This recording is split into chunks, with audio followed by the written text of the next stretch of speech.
Ang mayaman kong asawa. Kabanata 2431. Ang tugatog ng ikatlong antas.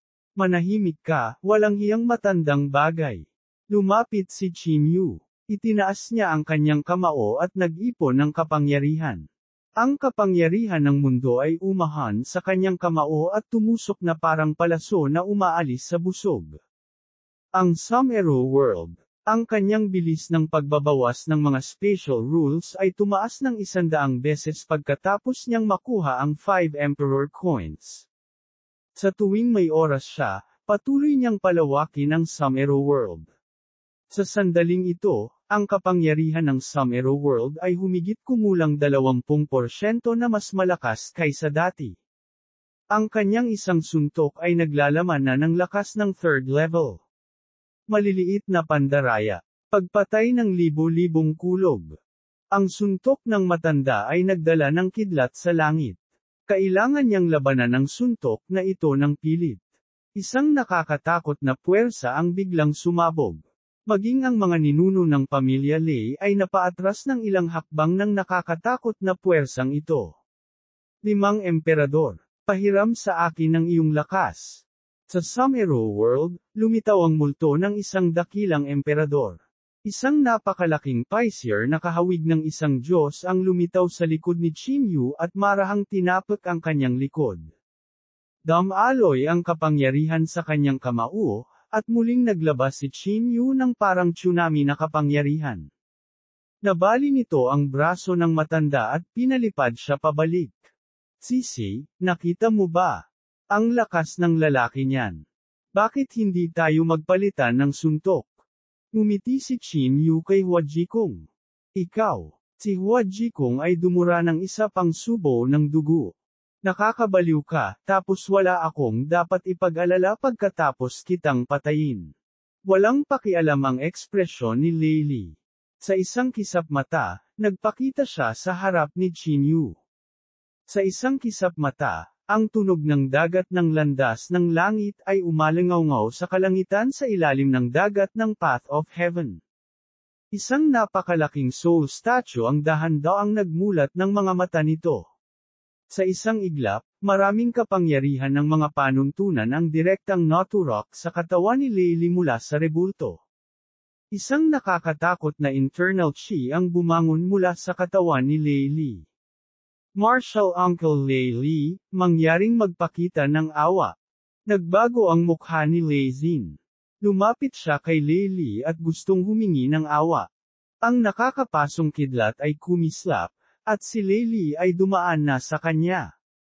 Kung hindi umatake ang batang ito, baka nailigtas ko ang kanyang buhay. Pero ngayon ay nahatulan na siya ng kamatayan. Matanda, lumaban ka kung gusto mo.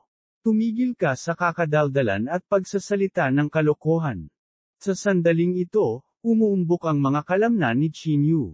Na-activate na niya ang cosmic form, at ang kanyang pisikal na lakas ay nasa tuktok nito. Kahit nakaharap niya itong Tribulation 3rd Level Elder, hindi siya natakot.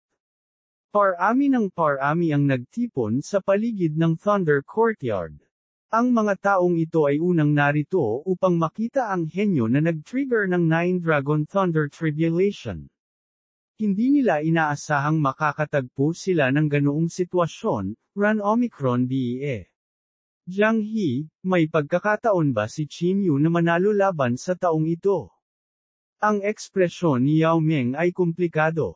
Siya at si Jiang He ay nagsasagawa ng isang misyon ng pamilya sa malapit. Hindi nila inaasahan na bababa ang 9 Dragon Thunder Tribulation. Gusto nilang makita kung paano malalampasan ni Yan Ruozo ang kapigatian at hindi inaasahan na mangyayari ang gayong pagbabago. Tingnan mo ang kapangyarihan ng makalangit na dagat. Nasa tuktok na ito ng ikatlong antas. Ang taong ito ay malamang na isang pangunahing linya ng dugo ng pamilya Lei. Ang kanyang lakas ay mas malakas kaysa sa ordinaryong Tribulation 3rd level. Mahihirapang labanan si Chinyu. Bahagyang umiling si Jiang He. Kahit na sila ay nasa parehong cultivation realm ng Tribulation Transcending, may mga pagkakataon na malaki ang pagkakaiba. At ang laki ng soul statue na nakadikit sa makalangit na dagat ay talagang kumakatawan sa pagkakaiba sa kapangyarihan ng kaluluwa. Ito ang mga soul statues na may iba't ibang laki na nakita ni Qin Yu noong una siyang lumangoy sa dagat ng Path of Heaven. Ang laki ng soul statue ay kumakatawan sa antas ng kapangyarihan ng Path of Heaven. At kung mas sentral ang posisyon ng rebulto, mas dalisay ang kapangyarihan ng landas ng langit. Kitang-kita ang kapangyarihan ni Lei Li sa sandaling ito. Ang kanyang soul statue ay nasa gitna ng dagat ng kulog, at ang lakas ng pakikipaglaban ay halos pinakamataas sa Tribulation Third Level. Sok-sok, kahit na manalo siya sa labanang ito, ano ang magagawa ni Qin Yu? Sa tingin ba niya ay makakatakas siya mula kay Lei Qinggai at sa iba pa? Isang masasamang ngiti ang biglang lumitaw sa tabi ni Jiang He at Yao Meng. Si He Teng talaga. Sa sandaling ito, patuloy na nagbabago ang ekspresyon ni He Teng. Isang sandali, tumawa siya ng malakas at nag-aalala sa isang sandali. Nang hindi siya kilala, tiyak na iisipin na siya ay isang baliw. Bagamat ang kanyang panloob na chi ay nasa True Saint Realm lamang, si Jiang He at Yao Meng ay hindi nang ahas na maliitin siya dahil ngayon lang siya makakalapit sa dalawa ng tahimik. Tiyak na tinahak niya ang parehong landas na tinahak ni Qin Yu, at ang kanyang kaluluwa ay hindi sumanib sa dagat ng landas ng langit. Qin Yu, mas mabuting huwag kang mamatay dito. Kung hindi, paano ko aalisin ang aking mga demonyo sa loob? Bumalik sa Earth, hindi pa natalo ni He Teng si Qin Yu. Kung namatay si Qin Yu, maaaring hindi niya malagpasan ang mga panloob na demonyo, na lubhang nakamamatay sa mga magsasaka. You're a true saint fellow.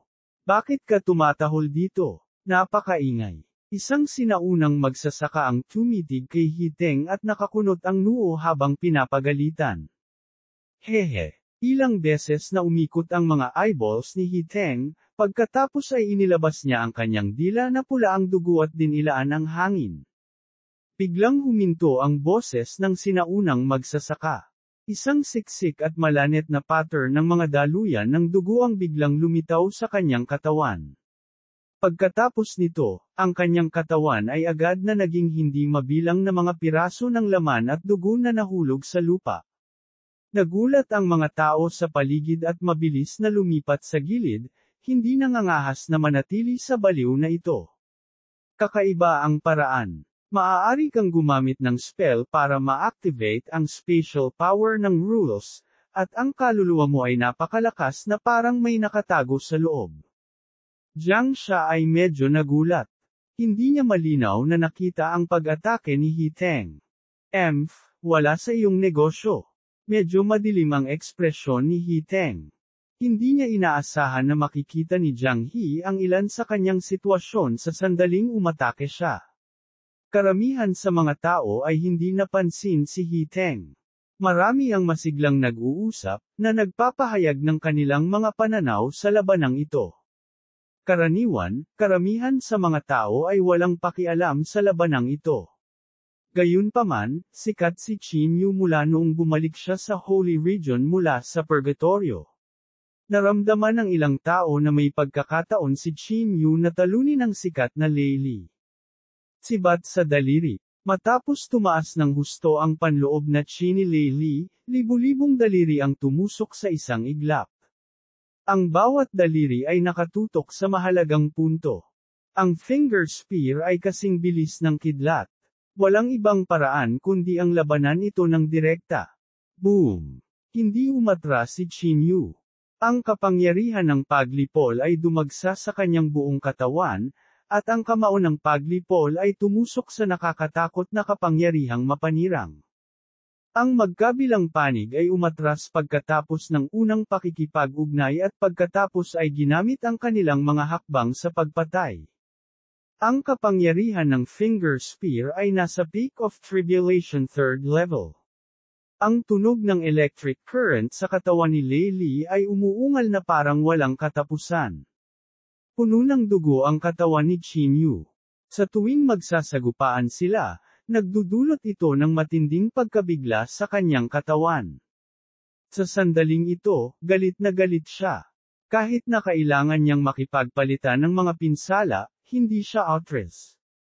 Sa isang kisap mata, 10,000 beses na silang nagkasagupaan. Maraming sugat ang lumitaw sa katawan ni Qin Yu. Sa pagharap sa sukdulang kapangyarihan ng Tribulation Third Level, malaki pa rin ang agwat ng kanyang kaharian. Nakakatakot na kapangyarihan ng Diyos ng laman. Kunin muli itong daliri ko. Sa sandaling ito, nasugatan din si Lei Li. Gayunpaman, mas malakas siya kaysa kay Qin Yu, kaya mas magaan ang kanyang mga sugat kaysa kay Qin Yu. Ang katawan ni Lei Li ay naging lakas ng kulog at kidlat habang lumalangoy siya sa paligid ng Qin Yu. Sa sandaling ito, siya ang sagisag ng kulog at kidlat. Kabanata 2432, Telepathic Finger. Ang nakakatakot na bilis na iyon ay isang bagay na kahit na maraming mga tao sa parehong cultivation realm ay hindi makuha. Naging seryoso si Lei Li. Sa isang iglap, nagpalit na siya ng posisyon ng hanggang 10,000 beses. Bigla siyang nakakita ng isang lugar. Huminto siya doon. Sibat sa daliri. Ang kanyang daliri ay gumalaw ng napakabagal. Ang kanyang kamay ay parang ahas habang nakaturo kay Qin Yu. Pinagtitinginan ito ng mga tao sa labas at nakaramdam sila ng kakaiba. Sa sandaling ito, parang slow motion ang daliri ni Lei Li. Telepatikong daliri. Direktang nakaturo ang daliring ito sa kaluluwa. Tumayo si Qin Yu sa kinatatayuan ng hindi gumagalaw. Ang bilis ng sibat ng daliri ay napakabagal, ngunit dahan-dahan itong tinusok ang kanyang noo na parang isang matanda na nagtuturo sa isang bata. Isang patak ng dugo ang lumitaw sa paligid ng finger spear. Bakit hindi umiwas si Qin Yu? Siya ay tila nagyelo, at ang kanyang katawan ay hindi lumalaban. Mahigpit na ikinuyom ng Pitmaster ang kanyang mga kamao at hindi maiwasang magtanong. Ito ang telepathic finger ni Martial Uncle Lei Li. Ang mga naunang teknik ay ginamit para makalusot ng puwersa at direkta. Ngunit ang daliring ito ay naglalaman ng pangunawa ni Martial Uncle Lei Li. Pinago niya ang sarili sa landas ng langit ng kulog. Kapag humarap sa makalangit na kapangyarihan, kahit na ang pinakamalakas na tao ay matatakot. Ito ay isang hindi maiiwasang marka ng Martial na si Lei Li sa kalaliman ng diwa na ito, pumatay ng isang ghost race ng Tribulation 4th level. Inilagay na ni Lei Xin ang isang kamay sa Thunder Staff ng Immortal Emperor, ngunit walang ekspresyon na naglakad si Lei Huan sa kanyang gilid. Sa sandaling ito, nawala na ang mundo sa mga mata ni Qin Yu. Sa buong universo, ang daliri ni Lei Li ang tanging hindi maiiwasan. Para siyang nakaharap sa mga bituin at buwan. Siya ay may pinakamataas na kapangyarihan ng kapigatian at isang angkop na pamamaraan. Ang kapangyarihan ng daliring ito ay umabot na sa limitasyon nito, at malabong naabot pa nito ang kapangyarihan ng Tribulation 4th level. Naunawaan ni Qin Yu na kung hindi niya masisira ang hakbang na ito, tiyak na mamamatay siya sa lugar ngayon. Sa finger spear ni Lei Li, biglang bumukas ang isang walang malasakit at walang emosyon na gininto ang mata. Nahati ang daliri ni Lei Li sa dalawa, pagkatapos ay 4. At muli itong bumukas. Ang telepathic finger sa mundo ng mapanglo na banal na mata ay nagpakita ng pinaka-orihinal na komposisyon ng mga linya. Biglang lumiwanag ang soul spirit bead sa kanyang dagat ng kamalayan, at ang kanyang buong katawan ay tila naging gintong araw. Ang kapangyarihan ng kanyang kaluluwa ay naging isang gintong banal na espada at nalaslas sa punto ng pagkonekta ng pamamaraan ng daliri. Nawasak ang universo, at bumalik ang langit at lupa sa dagat ng kamalayan ni Qin Yu. Biglang tumagilid ang ulo ni Qin Yu. Ang daliri ay tumusok sa kalahati ng kanyang ulo at hindi na makakapasok pa. Ang kamao ni Lei Li ay hinawakan ni Qin Yu, dahilan para hindi gumana ang daliri niya. Boom! Ang kapangyarihan ng Sumero World ay naibalik, at ang 5 emperador sa singsing ng Sumero ay sabay na nagmulat ng kanilang mga mata. Sinuportahan ng 5 emperador ang Sumero World gamit ang kanilang 10 kamay. Muling bumangon ang malaking kapangyarihan sa Sumero World at pagkatapos ay ang katawan ni Qin Yu. Mula sa depensa tungo sa opensa, sa isang iglap. Ang kamao ni Qin Yu ay tumama sa tiyan ni Lei Li, at ang kapangyarihan ay sumabog, naglalabas ng mga ilaw ng bituin na pumuno sa kalangitan. Ang nakakatakot na puwersa ay nagpalipad sa kanya, at ang kanyang katawan ay bumagsak sa Demon Slaying Peak 10,000 metro ang layo. Nagpakawala ng malakas na putok si Demon Slaying Peak at bumagsak sa gulat na mga tingin ng lahat. Ang katawan ni Lei Li ay lumubog ng malalim sa bundok. Nawalan siya ng malay, at walang nakakaalam kung siya ay patay o buhay. Sa gitna ng gulo, maraming tao mula sa Thunder Courtyard ang tulalang nakatingin sa pinangyarihan at tila hindi makapaniwala sa kanilang nakita. Ang Demon Slaying Peak, na nakatayo sa Thunder Courtyard sa loob ng 10,000 taon, ay gumuho. No BS. Tumayo si Qin Yu sa hangin na may dugo sa buong katawan. Tumulo ang dugo sa lupa, patak ng patak. Tinitigan niya ang mga ninuno ng pamilya Lei na parang demonyong Diyos, nang walang kaunting takot. Willing to lie kung paano tayo nagkakilala. Kapag nakikipaglaban kay Lei Li, maaari lamang niyang labanan ng direkta. Kinailangan niyang tipunin ang pinakamaraming kapangyarihan sa bawat pag-atake upang matugunan ito ng direkta. Walang paraan para maiwasan ito. Bagamat nabali niya ang huling telepathic finger, ang nakakatakot na kapangyarihan ay pumasok din sa kanyang katawan at nagdulot ng pinsala.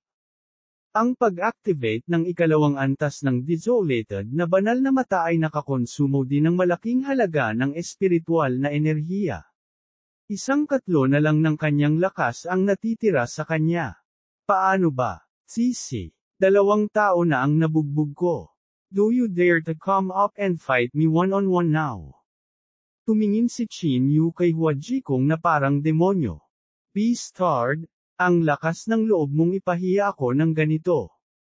Gaano man siya kahihiyan, hindi niya talaga alam kung paano haharapin ang napakaraming tao mula sa Thunder Courtyard sa hinaharap. Paano kung isa lang sa mga kamay ko ang ginagamit ko? O kaya kung ISIL ang aking pisikal na lakas? Kung hindi ito gagana, hahayaan kong lumaban ang maliliit mong kamao, walang magawang sabi ni Qin Yu. Paf! Paf! Paf! Ang bibig ni Hua Jikong ay bumulwak ng dugo na parang showerhead. Hahaha, Qin Yu, ang sama mo. Tawa ng tawa si Chiang Mang. Sa anumang kaso, naibuhos na nila ang lahat ng pagkukunwari ng kabaitan. Sa karamihan, siya ay mamamatay, at maaari niyang tanggapin ito. Mahusay, mahusay. Nagsumikap ang buong pamilya ko para sa Thunder Courtyard, at ngayon, pinahiya ako ng isang tagalabas. Ito ang parusa sa akin ng aking ninuno.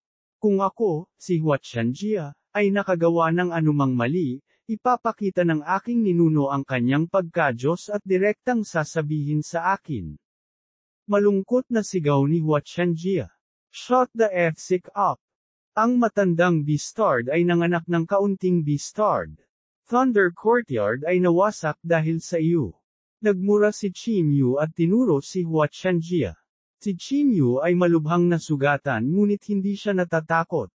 Little Beastard, malaki ang pabor sa iyo ng Thunder Courtyard ko. Ganito ba ang pagbabayad mo sa Thunder Courtyard? Ang mga laman sa mukha ni Hua Qianjia ay patuloy na nanginginig. Siya ay matinding galit. Ang mga nagbigay ng malaking pabor sa akin ay sina Dean Lei, Flower Granny, at ang mga tao mula sa Thunder Courtyard. Ano ang kinalaman nito sa inyo? Tapos ka na ba sa malikot mong dila? Kahit gaano kakatalas ang dila, dito ka ililibing ngayong gabi. Ang ekspresyon ni Lei Huan ay komplikado. Medyo nakaramdam din siya ng panghihinayang. Ang usapin ngayon ay dahil sa ilang masalimuot na pag-iisip nila, dahilan upang mailibing ang dalawang henyo. At pagkatapos nito, tiyak na magiging katatawanan ng Thunder Courtyard. Gayunpaman, dahil naging realidad na ang usapin, kinailangan niyang lumaban para sa sapat na mga benepisyo upang mabawi ang pagkawalang ito. Patayin si Chimyu at kontrolin si Yan Ruozo. Gamitin ang kanyang blood essence para alagaan ang mga nakatataas sa pamilya Lei. Sa isang kisap mata, umikot ang Divine Sense sa dagat ng kamalayan ng mga tao. Sa isang iglap, nagkasundo na sila. Sa oras na ito, hindi na nila mabawi ang kamao na kanilang itinapon. Atake. Kayong mga mapagkunwari ay makakasira lamang sa reputasyon ng Immortal Emperor Lei. Si Chimyu ay masyadong tamad na makipagtalo. Sa gitna ng napakalaking pagsabog, si Lei Huan ay masyadong tamad na mag-aksaya ng kanyang hininga. Dati, ayaw niyang kumilos dahil sa kanyang katayuan. Ngunit ngayon, kahit si Lei Li ay natalo na ni Chimyu, kaya hindi na siya makaiwas dito. Nakakatakot. Nararamdaman ko na ang nakakasuffocating pressure bago pa man siya kumilos. Mas malakas ang lalaking ito kaysa kay Lei Li.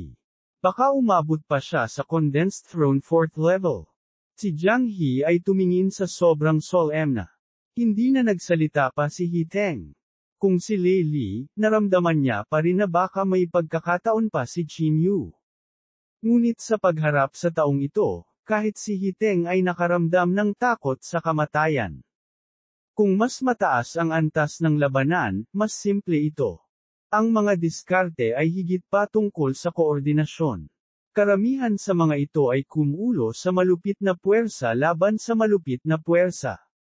Ang Path of Heaven of Thunder ay orihinal na paraan ng sukdulang katatagan. Kung idinagdag ang mga komplikadong pamamaraan, sa halip ay mababawasan nito ang lakas nito. Siyempre, hindi nito kasama ang telepathic finger, isang diskarting tugma sa mga panuntunan ng kulog at kidlat. Kabanata 2433, Thunder 8 Trigrams. Atake ng buong lakas, at mayroon ka lamang isang pagkakataon. Hindi nagbago ang ekspresyon ni Lei Huan. Isang kahihiyan sa pamilya Lei ang ginawa niyang paglipat. Talagang nahihiya siyang labanan ng isang tunay na santo gamit ang kanyang lakas. Itinaas ni Lei Huan ang kanyang kaliwang kamay, at ang tunog ng pagbagsak ng tidal wave ay lumitaw sa kanyang kamay. Ang tunog ay minsan malapit na parang abot kamay, ngunit sa isang iglap, ito ay malayo na parang nasa gilid ng langit. Isang napakalaking agwat ang biglang bumukas sa kalangitan, at isang napakalaking tidal wave ang bumalot sa kamay ni Lei Huan. Isang maliit na bundok ang lumitaw sa kamay ni Lei Huan, at bigla niya itong hinawakan at dinala sa kanyang balikat. Emerald Sea Tide Tick. Namilog ang mga mata ni He Teng, at ang kanyang mukha ay nagpakita ng isang baliw na hitsura ng kasakiman.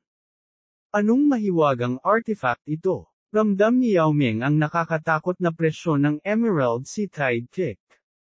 Ang lakas ng kanyang kaluluwa ay gustong makalapit sa tuktok ng bundok, ngunit nakaramdam siya ng malakas na pagtutol na parabang nasa panganib siya kung lalapit. Ito ay isang karagatan na malapit sa dagat ng Path of Heaven. Dati itong puwersahang dinala ni Immortal Emperor Lei at ginawang bundok.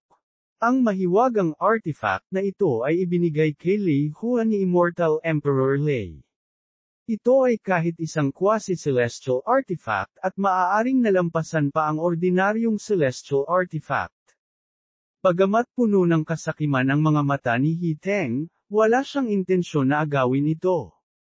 Siya ay mayabang, hindi tanga. Pinapino ang karagatan para maging tuktok ng bundok. Hindi nang ahas si Yao Ming na isipin kung gaano kalaban sa langit ang kapangyarihang ito. Sa dagat ng landas ng langit, ang pinakamabigat na kapangyarihan ay hindi ang kapangyarihan ng kulog kundi ang kapangyarihan ng tubig. Ang kapangyarihan ng tubig ay maaaring banayad at nababaluktot, at maaari rin itong magkaroon ng napakalaki at malakas na lakas. Ang mahiwagang artifact na ito ay ganap na katugma sa paglilinang ng Lei Huan. Tumango si Jiang He. Hindi maisip ang kapangyarihang may lalabas ng emerald si Tide Peak sa kamay ni Lei Huan. Tinitigan ni Yan Ruozo si Qin Yu. Kahit alam niyang hindi siya kalaban, handa siyang umatake anumang oras. Ruozo, manood ka na lang ng may kapayapaan ng isip. Daranasin mo ang galit ng langit kung mag-aaksaya ka ng kahit isang patak ng iyong dugo. Isang malungkot na ngiti ang ipinakita ni Hua Qianjia. Hindi na kailangan pang magpanggap. Sa pamamagitan ng pag-wave ng kanyang kamay, isang alon ng enerhiya ng bulaklak ang bumalot kina Yan Ruozo, Chiang Mang, at Zhu Wu. Pagkatapos nito, ang mga petals ay nag-flutter sa kalangitan, na agad na hinayla ang mga ito sa domain N Bitcoin. Ang kapangyarihan ni Yan Ruozo sa Spatial Path of Heaven na kakaugnay lang niya ay pilit na pinutol. Lumulutang sa langit, tinitigan ni Qin Yu si Lei Huan na may time na ekspresyon. Sa kalangitan sa itaas ng Lei Huan, dahan-daang lumitaw ang isang multo ng isang trono sa dagat ng mga bituin na pumuno sa kalangitan. Kinakatawan nito ang kapangyarihan ni Lei Huan, na napakalapit sa Tribulation 4th level. Kasama ang mahiwagang artifact sa kanyang kamay, hindi nang ahas si Qin Yu na isipin ang kapangyarihang maipapalabas niya. You dare not attack. Let me do it then. Ibinaba ni Lei Huan ang emerald si Tide Peak, at ang taluktok ng bundok sa kanyang kamay ay bumagsak sa ulo ni Qin Yu na parang spike club. Whoosh! Whoosh! Whoosh! Sa napakalaking alon, ang lugar kung saan nagkasagupaan sina Lei Huan at Qin Yu ay naging mundo ng kulog. Agad na naging black hole ang espasyo. Ang walang katapusang kapangyarihan ng kulog at kidlat ay kumalat sa lahat ng direksyon, nilalamon ang lahat. Umalis. Umalis ka agad. Ang napakalaking black hole ay agad na natangay ng ilang mas mahihinang magsasaka dito. Ang mga ekspresyon ng mga nanunood ay agad na nagbago ng husto. Qin Yu. Nanlamig ang mga kamay ni Yan Ruozo, at tumutulo ang malamig na pawis. Siya, si Zhu Wu, at si Chiang Mang ay nakatitig ng matiim sa mga figure sa nakakatakot na dumadagandong na kidlat, hindi man lang nangangahas na huminga. Masyadong nakakatakot ang kapangyarihan ng pag-ataking ito. Walang pag-aalinlangan, ang makantab na banal na katawan ni Qin Yu ay naglabas ng malakas na tunog ng pag-crack. Sa espasyo kung saan nakakonekta ang glazed holy body, ang masaganang espiritual na enerhiya sa tatlong malalawak na espasyo ay lumundag na parang kumukulong tubig. Ang Vitality Gate Acupoint ay sumabog. Yintang Acupoint sumabog. Sumabog ang Yungquan Acupoint. Sa isang iglap, tatlong maliwanag na araw ang tila sumabog sa katawan ni Qin Yu. Ang kapangyarihan ng bawat acupoint ay katumbas ng kapangyarihan ng 12 ng ordinaryong cultivator sa Tribulation 2nd level. Pagkatapos ng tatlong magkakasunod na acupoints na sumabog, ang lakas ni Qin Yu ay tumaas sa tuktok ng ikatlong antas. Isang itim at kakaibang espada ang biglang lumitaw sa harap ni Qin Yu. Hinawakan ni Qin Yu ang hawakan ng panakot. Sa isang iglap, bumuhos ang lahat ng kapangyarihan sa evil eye na parang talon. Ang daan ng yin at yang, slash.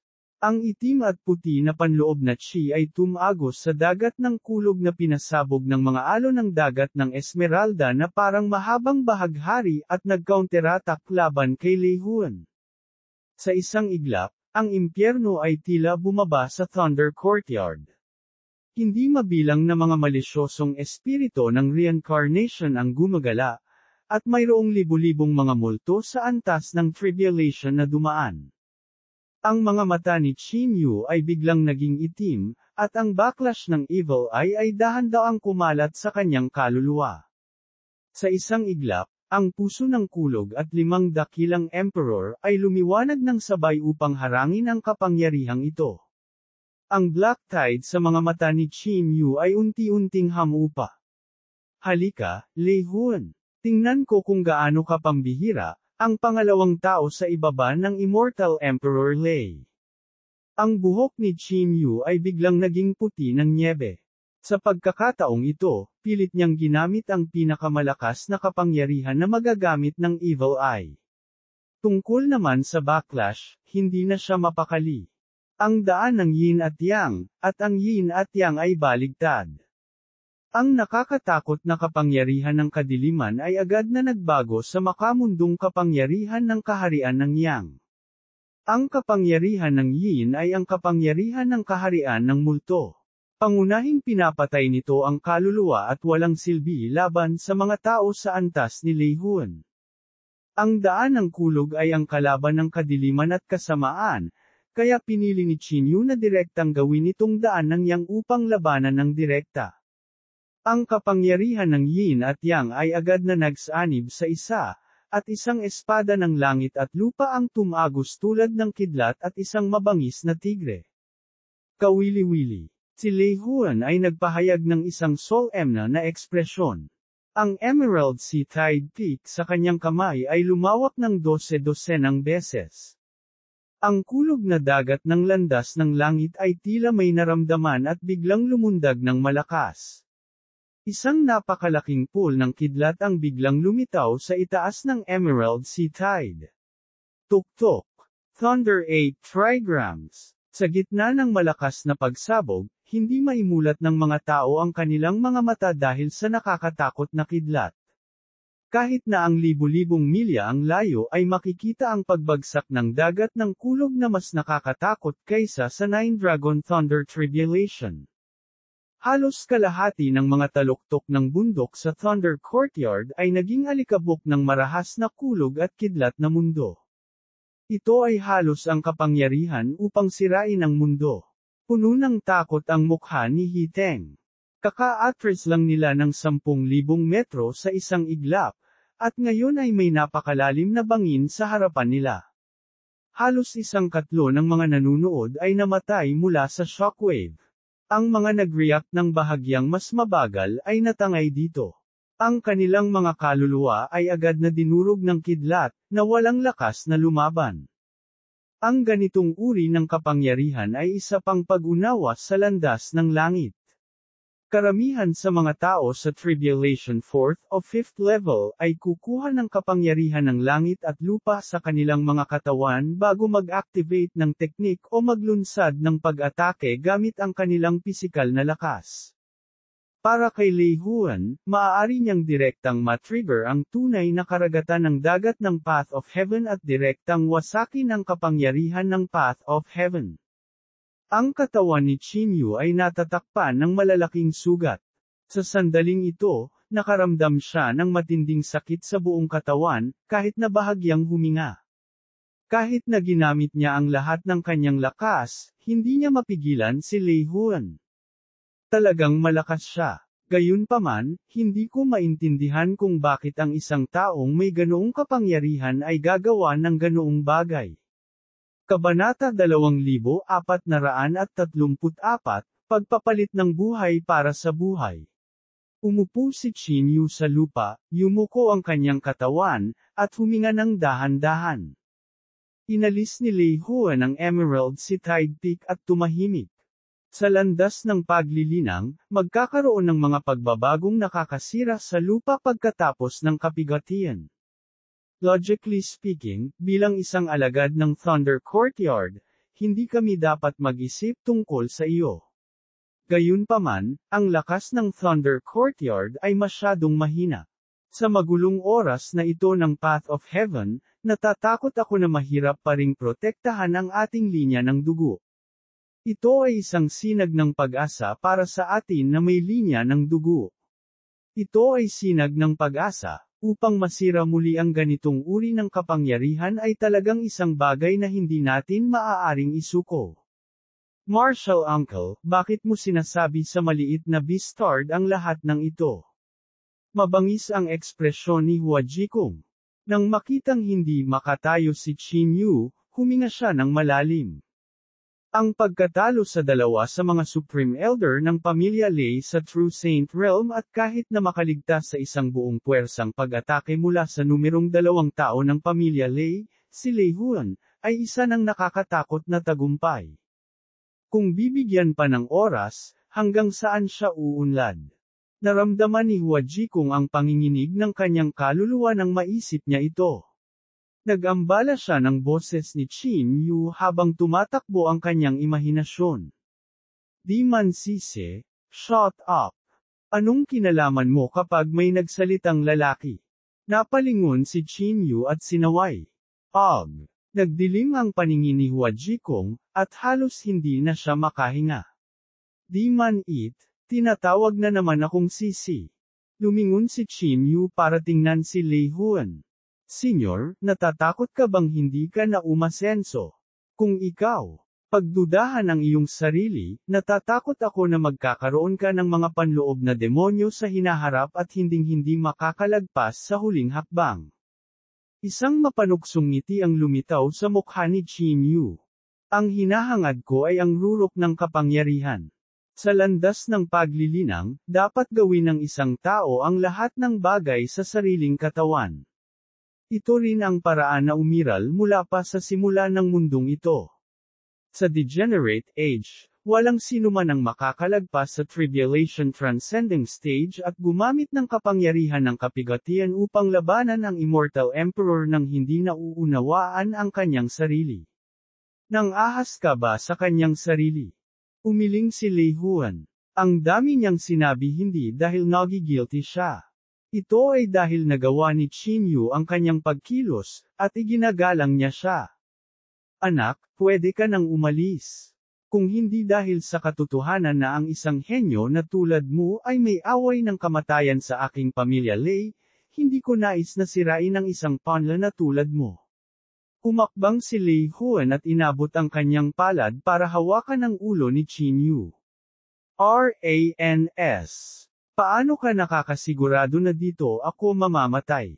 Sa isang iglap, nagpakita si Qin Yu ng isang mapanuksong malamig na ngiti. Sa wakas, kailangan niyang gamitin ang pangalawang bagay. Ang Immortal Emperor ng pamilya Yao, mangyaring salakayin. Isang lantang kamay ang dahan-daang umunat mula sa kawalan at hinawakan si Lei Huan. Thunder 8 Trigrams. Sa sandaling iyon, tila naramdaman ni Lei Huan ang mga senyales ng kamatayan. Muli, pinakawalan niya ang sukdulan niyang lakas at hinampas ito sa palad. Gayunpaman, ang Emerald Sea Tide Peak ay hindi nag-trigger ng anumang kapangyarihan ng damapo ito sa palad. Ang dagat ng kulog ay agad na dinurog ng palad. Ang dagat ng landas ng langit ay kasing marupok ng laruan ng bata sa harap ng palad na ito. Walang aura ang palad at mahinang hinampas kay Lei Huan. Walang kamatayang emperador. Isa talaga itong Immortal Emperor. Ang ekspresyon ni Lei Huan ay lubhang nagbago. Noong una, naisip niya na si Qin Yu ay gumagawa ng isang aksyon. Maraming taon na ang nakalipas sa landas ng langit mula nang lumitaw ang isang Immortal Emperor. Gayunpaman, ang sandaling ito ng pakikipag-ugnayan ay nagpaunawa sa kanya na ang lantang bagay na ito sa harap niya ay talagang isang Immortal Emperor. O maging mas tumpak, ito ay isang napakahinang Immortal Emperor. Ang palad na ito ay parang telepathic finger ni Lei Li. Gayunpaman, ito ay mas malakas kaysa kay Lei Li. Sa sandaling ito, ang dagat ng kamalayan ni Lei Huan ay lubos na naapektuhan ng palad na ito. Boom! Isang malanyebeng mahabang kilay ang nakipagsagupaan sa palad na parang sibat. Gumawa ng hakbang si Lei Qinggai at iniligtas si Lei Huan.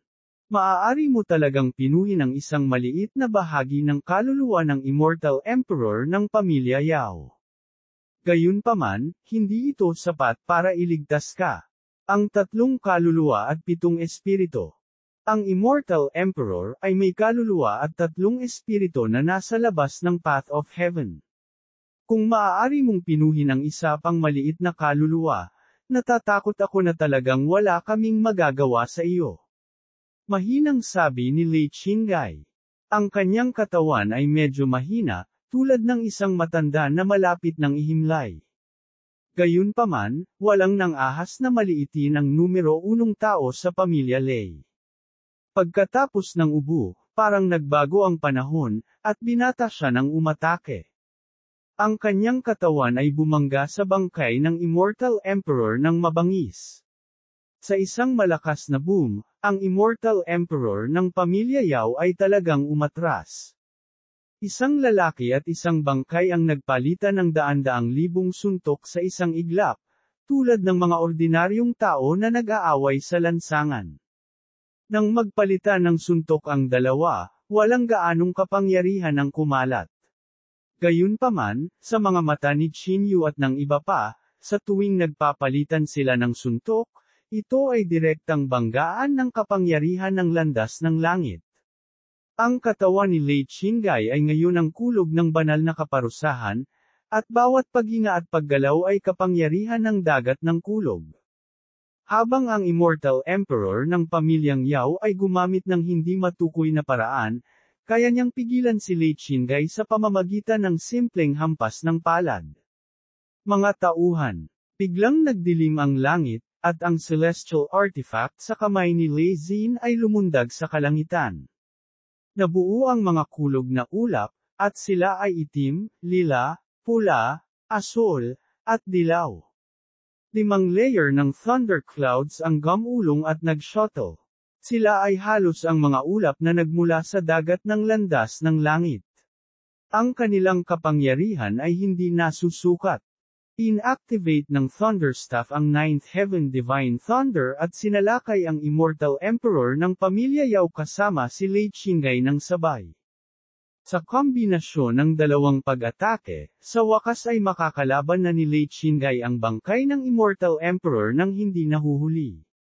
Patayin siya at ikulong si Yan Ruozo sa flower pick.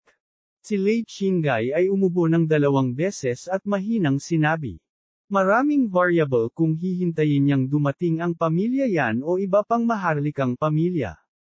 Immortal Emperor Yao, kung mamatay ako, wala kang pakialam kay Lei Qinggai. Patayin muna si Hua Jikong, pagkatapos ay si Hua Chanjia, at sa wakas ay patayin si Lei Qinggai at ang lahat ng Supreme Elder ng pamilya Lei. Ang Divine Sense ni Qin Yu ay sumabog sa Immortal Emperor ng pamilya Yao, at isang malamig na ngiti ang lumitaw sa kanyang mukha. Qin Yu, beastard ka. Si Hua Jikong ay natakot sa kanyang talino. Sa sandaling ito, dahan-daang nakatingin sa kanya ang Immortal Emperor ng pamilya Yao.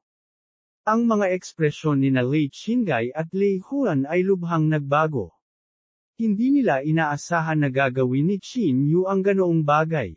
Bagamat kayang sugpuin ni Lei Qinggai ang Immortal Emperor Yao, hindi niya ito magagawa kung hindi siya kalabanan ng Immortal Emperor Yao. Boom! Ang 9th Heaven Divine Thunder ay tumama patungo sa bangkay ng Immortal Emperor ng pamilya Yao, ngunit nagawa itong iwasan ni Immortal Emperor Yao.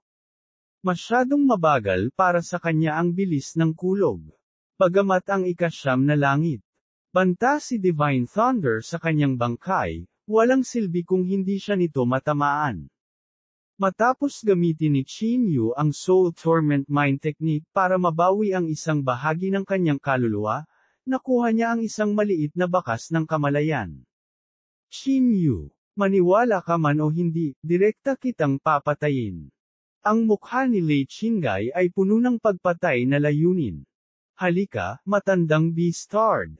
Paalalahanan kita, maaari mo akong patayin. Immortal Emperor. Maaari ring patayin ni Yao ang lahat maliban sa iyo kaagad. Si Qin Yu ay tumawa ng baliw at sa halip ay naglakad patungo kay Lei Qingwei.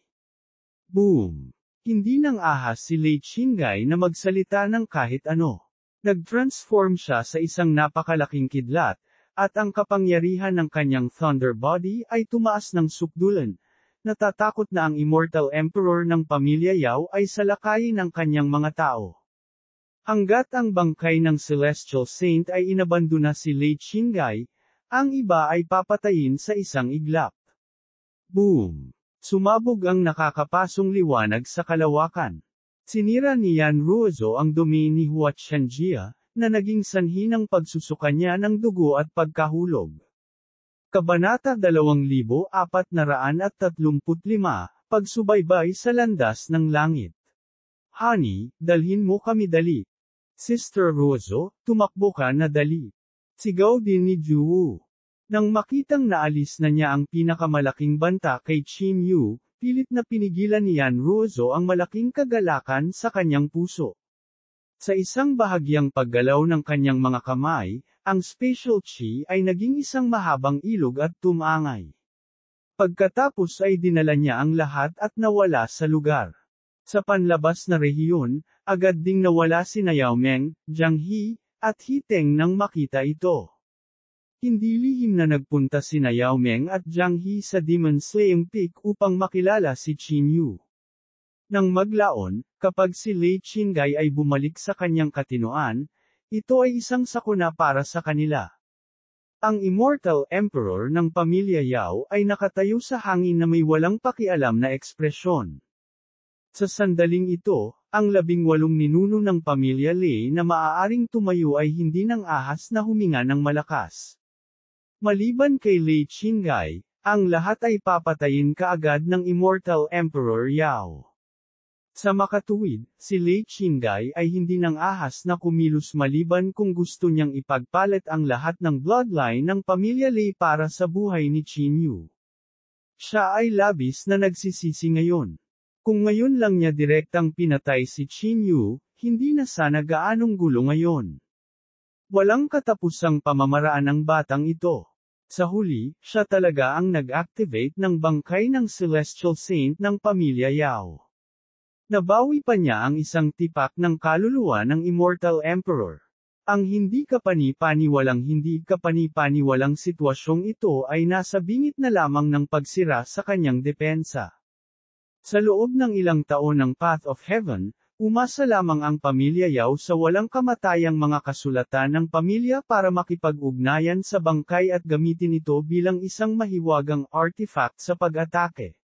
Ngunit si Qin Yu ay lumalaban sa langit hanggang dito. Nang makitang nakalayo na si Qin Yu, tumalikod si Immortal Emperor Yao, pumasok sa kawalan, at dahan-daang umalis. Walang nang ahas na isipin na si Qin Yu ay haantong sa ganito. Sa sandaling ito, kinokontrol ni Yan Ruozo ang kanyang special chi upang lumipad sa mga agos ng hangin. Naramdaman ng lahat na walang tigil ang pagkislap ng kanilang mga posisyon. Walang nakakaalam kung nasaan sila sa isang maikling tagal ng 10-10 paghinga. Nakakatakot na spatial manipulation power. Para sa ganoong paraan, maliban sa paggamit ng kanyang kapangyarihan ng pinanggalingan para mag-cast ng isang pamamaraan, ang bilis ni Qin Yu ay mas mabagal kaysa kay Yan Ruozo. Gaya ng inaasahan sa isang taong maaaring mag-trigger ng 9 Dragon Thunder Tribulation, ang kanyang talento at lakas ay talagang malakas. Tinitigan ni Qin Yu ang magandang mukha ni Yan Ruozo at hindi maiwasang kurutin ito. Namula si Yan Ruozo, at halos mahulog siya sa walang katapusang kawalan kasama ng lahat. Sa sobrang takot ng lahat ay kinilig sila. Kuya, huwag kang padalos-dalos. Kung mayroon man, maaari mong kausapin si sister-in-law sa bahay. Lutang tayo sa kawalan ngayon. Mabilis na hinayla ni Chiang Mang si Qin Yu sa kanyang tagiliran. Makalipas ang isang oras, nang maramdaman ni Yan Ruozo na hindi nila siya matuntan, nakarating siya sa isang lugar sa Nanzhou. The moment they appear on the ground, parang may naninilip sa kanila. Ang 5 dakilang emperador sa singsing ng Sumero ay biglang nagmulat ng kanilang mga mata. Dahan-dahan nilang itinaas ang kanilang mga ulo at tumingin sa isang tiyak na direksyon ng nagkataon. Run Omicron Bes. Di man. Pumasok muna kayo sa Sumero Ring. Ang ekspresyon ni Qin Yu ay walang katulad na pangit. Ang chi ng Sumero Ring ay kumalat, at ang lahat ay sinipsip sa Sumero Ring at pagkatapos ay pumasok muli sa espasyo. Sa sandaling iyon, naramdaman niya na ang isang kamalayan ay tila nakalok sa kanya sa sandaling lumitaw sila. Sinabi ni Qin Yu sa lahat ang tungkol sa kanyang natuklasan. Ang dagat ng landas ng langit ay pumapalibot sa buong universo. Saan man tayo naruroon, napapalibutan tayo ng dagat ng kalawakan. Ang naramdaman mo dapat ay si Lei Qinghai na gumagamit ng kapangyarihan ng dagat ng kulog upang tukuyin ang ating lokasyon. Ang kapangyarihang ito ay lumampas sa Tribulation 5th level. Gayunpaman, ang ganitong uri ng pagbabawas ay kumonsumo ng masyadong maraming Q espiritual na enerhiya. Kahit na si Lee makakapagbigay lamang ng maraming enerhiyang espiritual. Nag-isip sandali si Yan Ruozo at nahulaan ang pangkalahatang sitwasyon. Kung ganoon ang kaso, hindi tayo ligtas saan man tayo naruroon. Kung matuklasan tayo ni Lei Qinghai, malapit na siya sa atin sa bilis niya. Kumunot ang noo ni Qin Yu. Hindi dapat magawang tiktikan sila ni Lei Qinghai sa Sumero Realm, ngunit hindi sila maaaring manatili doon magpakailanman. Sa pagkakataong ito, ang pamilya Lei ay ganap na naglaho ng lahat ng pagkukunwari ng kabaitan sa amin. Maliban kay Dean Lei at Flower Granny, natatakot ako na hindi tayo bibitawan ng iba hanggang sa araw na tayo ay mamatay. Natatakot ako na si Lei Qinghai ay patuloy na magdededus ng ating lokasyon tuwing may oras siya. Gayunpaman, kasama si Immortal Emperor Yao dito, hindi siya aatake. Sinuri ni Qin Yu, sinasabi sa lahat na huwag masyadong mag-alala. Isang figure ang biglang lumitaw sa singsing ng Sumero. Pag-usapan ng Diablo, ito ay ang Immortal Emperor ng pamilya Yao. Salamat, Immortal Emperor, sa pagliligtas sa aming buhay. Ikinulong ni Qin Yu ang kanyang mga kamay patungo sa kanya. Bagamat ito ay palitan ng mga benepisyo, umalis nga siya sa Thunder Courtyard dahil sa Immortal Emperor Yao. Ito ay talagang isang malaking pabor. Ang kasunduan sa tatlong pag-atake ay natupad na. Isang tahimik na tunog ng Divine Sense Voice ang ipinadala sa dagat ng kamalayan ni Qin Yu. Diba 2 beses lang? Bahagyang kumunot ang noo ni Qin Yu. Tapos bigla siyang natauhan. Ang unang pagkakataon ay noong inatake niya si Lei Huan, at ang pangalawang pagkakataon ay noong tinakot niya si Lei Qinghai. Idinagdag sa nakaraang pag-atake, ito ay talagang isang tatlong atake na kasunduan. Lihim na nagsulat si Jiyu ng isang linya ng mga salita sa braso ni Qin Yu. Sa harap ng bangkay ng Immortal Emperor, hindi rin siya nang ahas gumamit ng Divine Sense para sa voice transmission. Kung aalis si Immortal Emperor Yao ngayon, sila ay katumbas ng panliligaw sa kamatayan. Bahagyang umiling si Qin Yu. Kung babalikan niya ang kanyang mga salita sa bangkay ng Immortal Emperor, malamang ay pagod na siyang mabuhay. Kailangan niyang tuparin ang kanyang pangako at plano para sa iba pa. Biglang huminto ang singsing ng Sumero, at maingat na naramdaman ito ni Qin Yu. Nang makitang hindi tumugon ang 5 dakilang emperador, nakahinga siya ng maluwag. Sa isang banal na pag-iisip, kinokontrol niya ang espasyo sa singsing ng Sumero upang paikutan. Ang Coffin of 9 Lifetimes at ang Immortal Emperor ng pamilya Yao ay lumitaw sa 2 pinakamalayong lokasyon sa Hilaga at Timog. Hindi ka dapat lumampas sa hanay na 10 metro mula sa Coffin of 9 Lifetimes. Kung aatake ang Immortal Emperor Yao, ang bagay na ito ang magiging huling trump card. Pinaalalahanan sila ni Qin Yu bago humarap sa Immortal Emperor Yao. Immortal Emperor Yao, iniligtas mo ang aming mga buhay, at tiyak na gagamitin ko ang Soul Torment Mind Technique para tulungan kang makabangon. Gayunpaman, dapat mong ipangako na hindi mo kami aatake pagkatapos mong gumaling. Nagpadala si Qin Yu ng banal na kahulugan.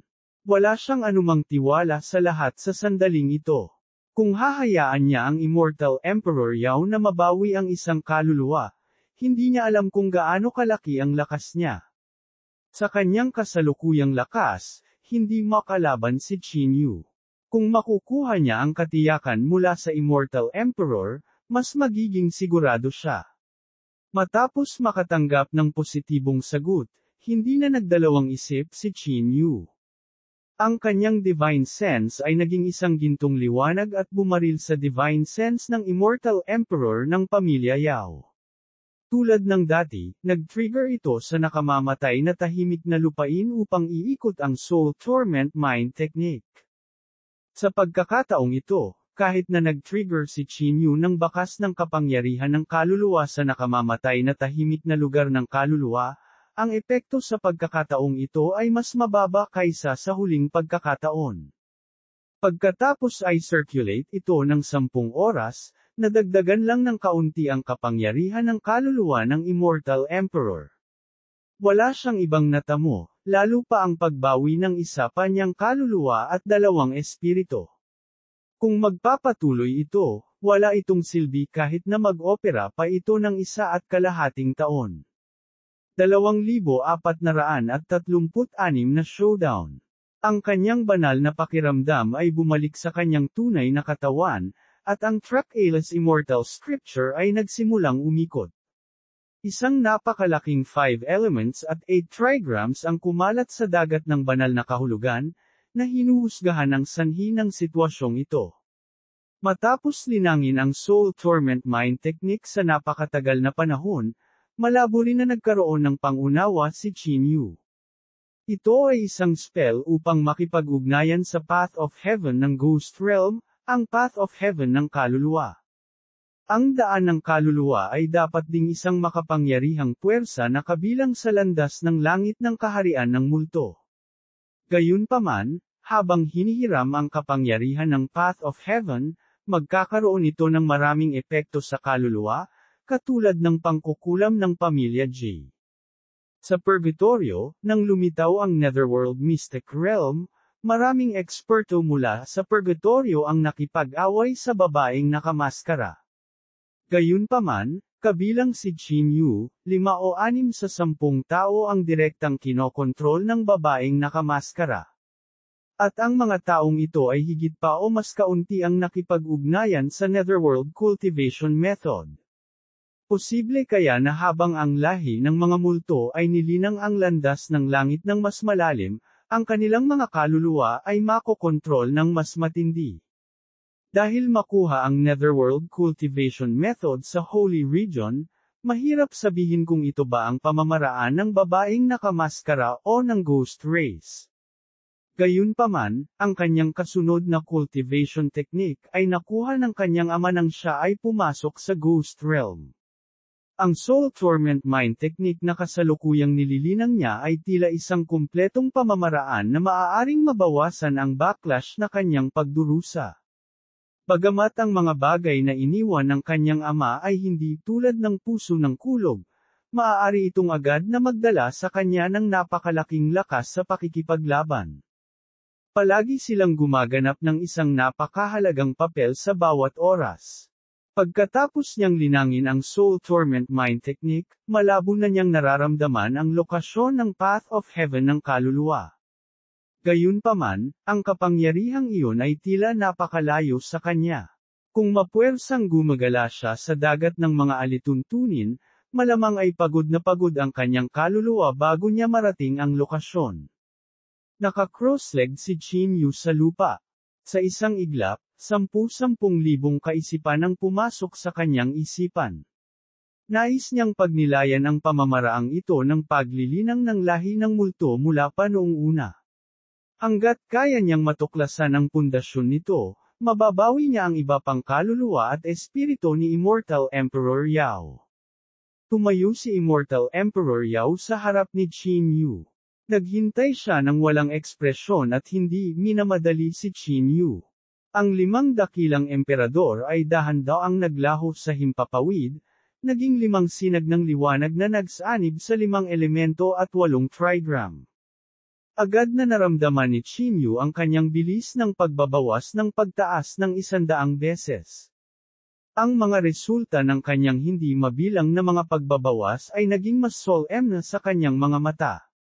Naisip niya noong una na hanggat ipinapaikot niya ang Soul Torment Mind Technique, dahan-dahan niyang mababawi ang kaluluwa ng Immortal Emperor. Gayunpaman, ang naisip niya ay napakasimple. Kahit na ang kapangyarihan ng isang espiritu ay ang limitasyon ng Soul Torment Mind Technique. Kung gusto niyang umasenso pa, maaari lang siyang kumuha ng higit pang mga panganib. Immortal Emperor Yao, sa pamamagitan lamang ng pagpapahiram sa akin ng isang kamay matutulungan kita. Nagpasabog si Qin Yu ng isang strand ng Divine Sense at direktang bumagsak sa kamalayan ni Immortal Emperor Yao. Walang pag-aalinlangan, pinakawalan niya ang itim na Qin Yu na pinigilan sa acupoint ng kaluluwa. Sa isang iglap, ang puti ng mga mata ni Qin Yu ay umatras, at ang kanyang buong mata ay naging itim. Ang walang hangganang kapangyarihan ng kadiliman ay parang kurtina, dahan-daang humihila sa itaas ng singsing ng Samero. Sa mainit at maaraw na singsing ng Samero, isang madilim at nakakatakot na aura ang lumabas. Ang singsing ng Samero ay sumanib sa kaluluwa ni Qin Yu. Anumang pagbabago sa kaluluwa ay direktang makakaapekto sa Samero world. Hahaha, you actually dare to let me out. Hindi na ako babalik this time. Isang nakakabinging tawa ang pinakawala ng itim na Qin Yu. Ang kanyang kapangyarihan sa kaluluwa ay hindi bababa sa 2 beses na mas malakas kaysa noong siya ay pinigilan. Sa acupoints, walang katapusang kadiliman lang ang naroon, ngunit maaari pa rin siyang manatiling gising. Sa panahon ng labanan sa Pamilya G, ang kapangyarihan ng sumpa ng tribo ng mangkukulam na hinigop ng Northern Underworld Demonic Technique at ang backlash mula sa paggamit ng Evil Eye ay bahagyang pumasok sa kanyang kaluluwa. Sa sandaling ito, ang kanyang kaluluwa ay mas nakakatakot. Evil Eye, halika dito. Napuno ng makamulto na chi ang kalangitan, at ang porma sayon na pumipigil sa Evil Eye ay biglang nabasag sa hindi mabilang na mga ilaw ng espiritu. Ang Evil Eye ay naging isang sinag ng kamalayan at sumanib sa itim na dagat ng kamalayan ng Qin Yu, na naging dahilan upang mas lumakas ang kapangyarihan ng itim na Qin Yu. Hindi mo inaasahan to, di ba? Ang mga bagay na ito na pinakanakakalason sa iyo ay malaking sustansya sa akin. Kaya mo pa ba akong sugpuin? Ang Evil Eye ay isang banal na sandata, ngunit maaari rin itong mag-evolve sa isang bagay na may banal na kahulugan. Sa pangkalahatan, ang mga mahiwagang artifact na nasa itaas ng antas ng santo ay maaaring mag-transform sa kapangyarihan ng banal na kahulugan at sumanib sa kaluluwa, tulad ng kung paano nagbago si Soulin sa kapangyarihan ng kamalayan at sumanib sa kaluluwa upang ipagtanggol laban sa mga pag-atake ng kaluluwa. Sa sandaling ito, magagawa rin ng Evil Eye. Sa tulong ng Ghostly Sword Evil Eye, ang itim na aura ni Qin Yu ay patuloy na tumaas, at kahit na ito ay ganap na pinigilan ng gintong Qin Yu. Hindi mo ako matatalo. Gayon din ang nakalipas na 30 taon sa purgatorio, at ganoon pa rin ngayon. Ang unang pagkakataon na nagtagumpay si Qin Yu ay sa pamamagitan ng paggamit ng paraan ng pagpaslang ng magkasama upang takutin ang itim na Qin Yu. Pagkatapos noon, maaari niyang sugpuin ang Divine Sense na ito sa Ghost Mansion Mystic Realm at makatakas sa kontrol ng babaeng nakamaskara. Ganyan talaga kung magkapantay ang ating mga lakas, at mas baliw ka kaysa sa akin. Ngunit ngayon, hangga't pinipigilan kita sa aking banal na siwang, ang katawan na ito ay nasa ilalim ng aking kontrol sa hinaharap. Ang daan ng yin. Ang chi ng impyerno ay marahas na lumabas, at ang itim na Qin Yu ay nagpakawala ng daan ni yin at yang sa kanyang kaluluwa ng direkta. Ang nakakatakot na kapangyarihan ay nagulat kay Yan Ruozo at sa iba pa. Hindi nila alam kung bakit nangyari ito. Masyadong conservative pa rin ang pag-iisip mo. Si Qin Yu ay mukhang walang malasakit. Ang puso ni Thunder at ang 5 dakilang emperador ay biglang lumiwanag.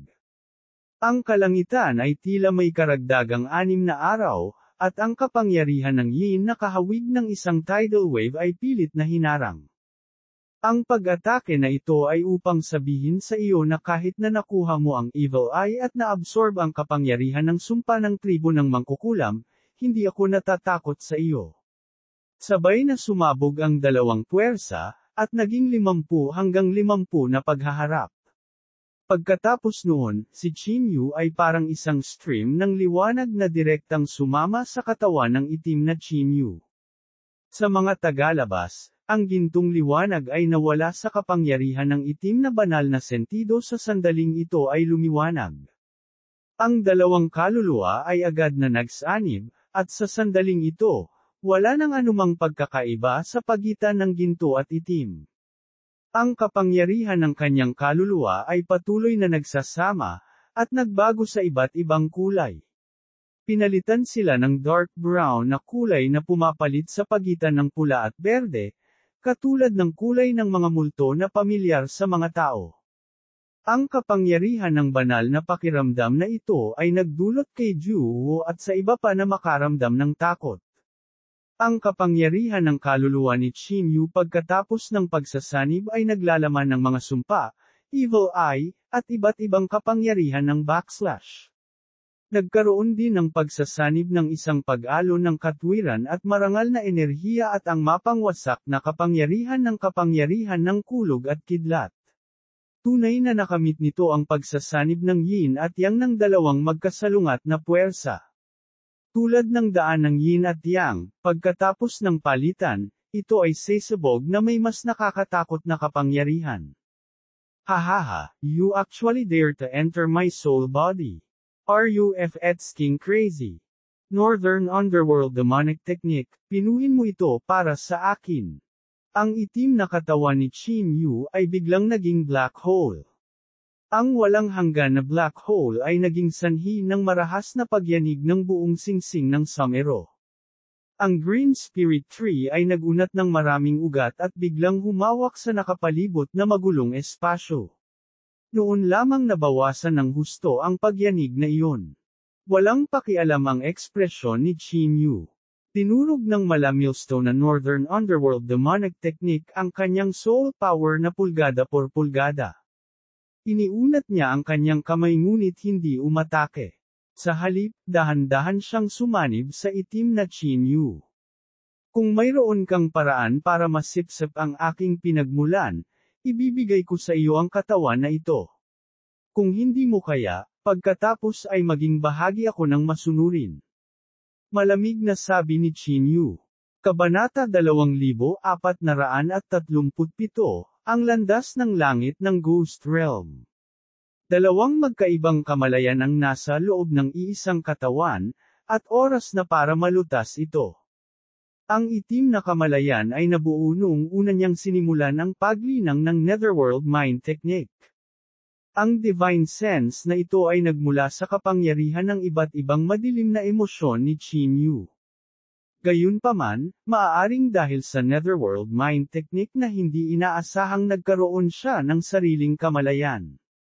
Sa makatuwid, madalas na hindi magagamit ni Qin Yu ang kanyang buong lakas. Kahit na ang itim na Qin Yu ay pinigilan sa acupoints ng kanyang kaluluwa, kinailangan itong pigilan ni Qin Yu gamit ang bahagi ng kanyang lakas.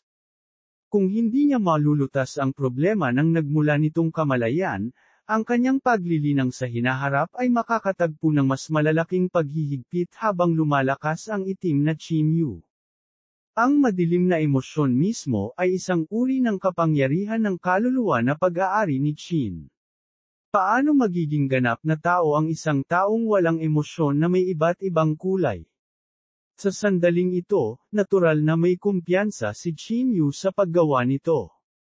Nang harapin niya ang nightmare, tiniis niya ang sukdulang sakit ng kanyang kaluluwa at ang kapangyarihan ng divine sense na durog at na-condensed sa soul spirit bead.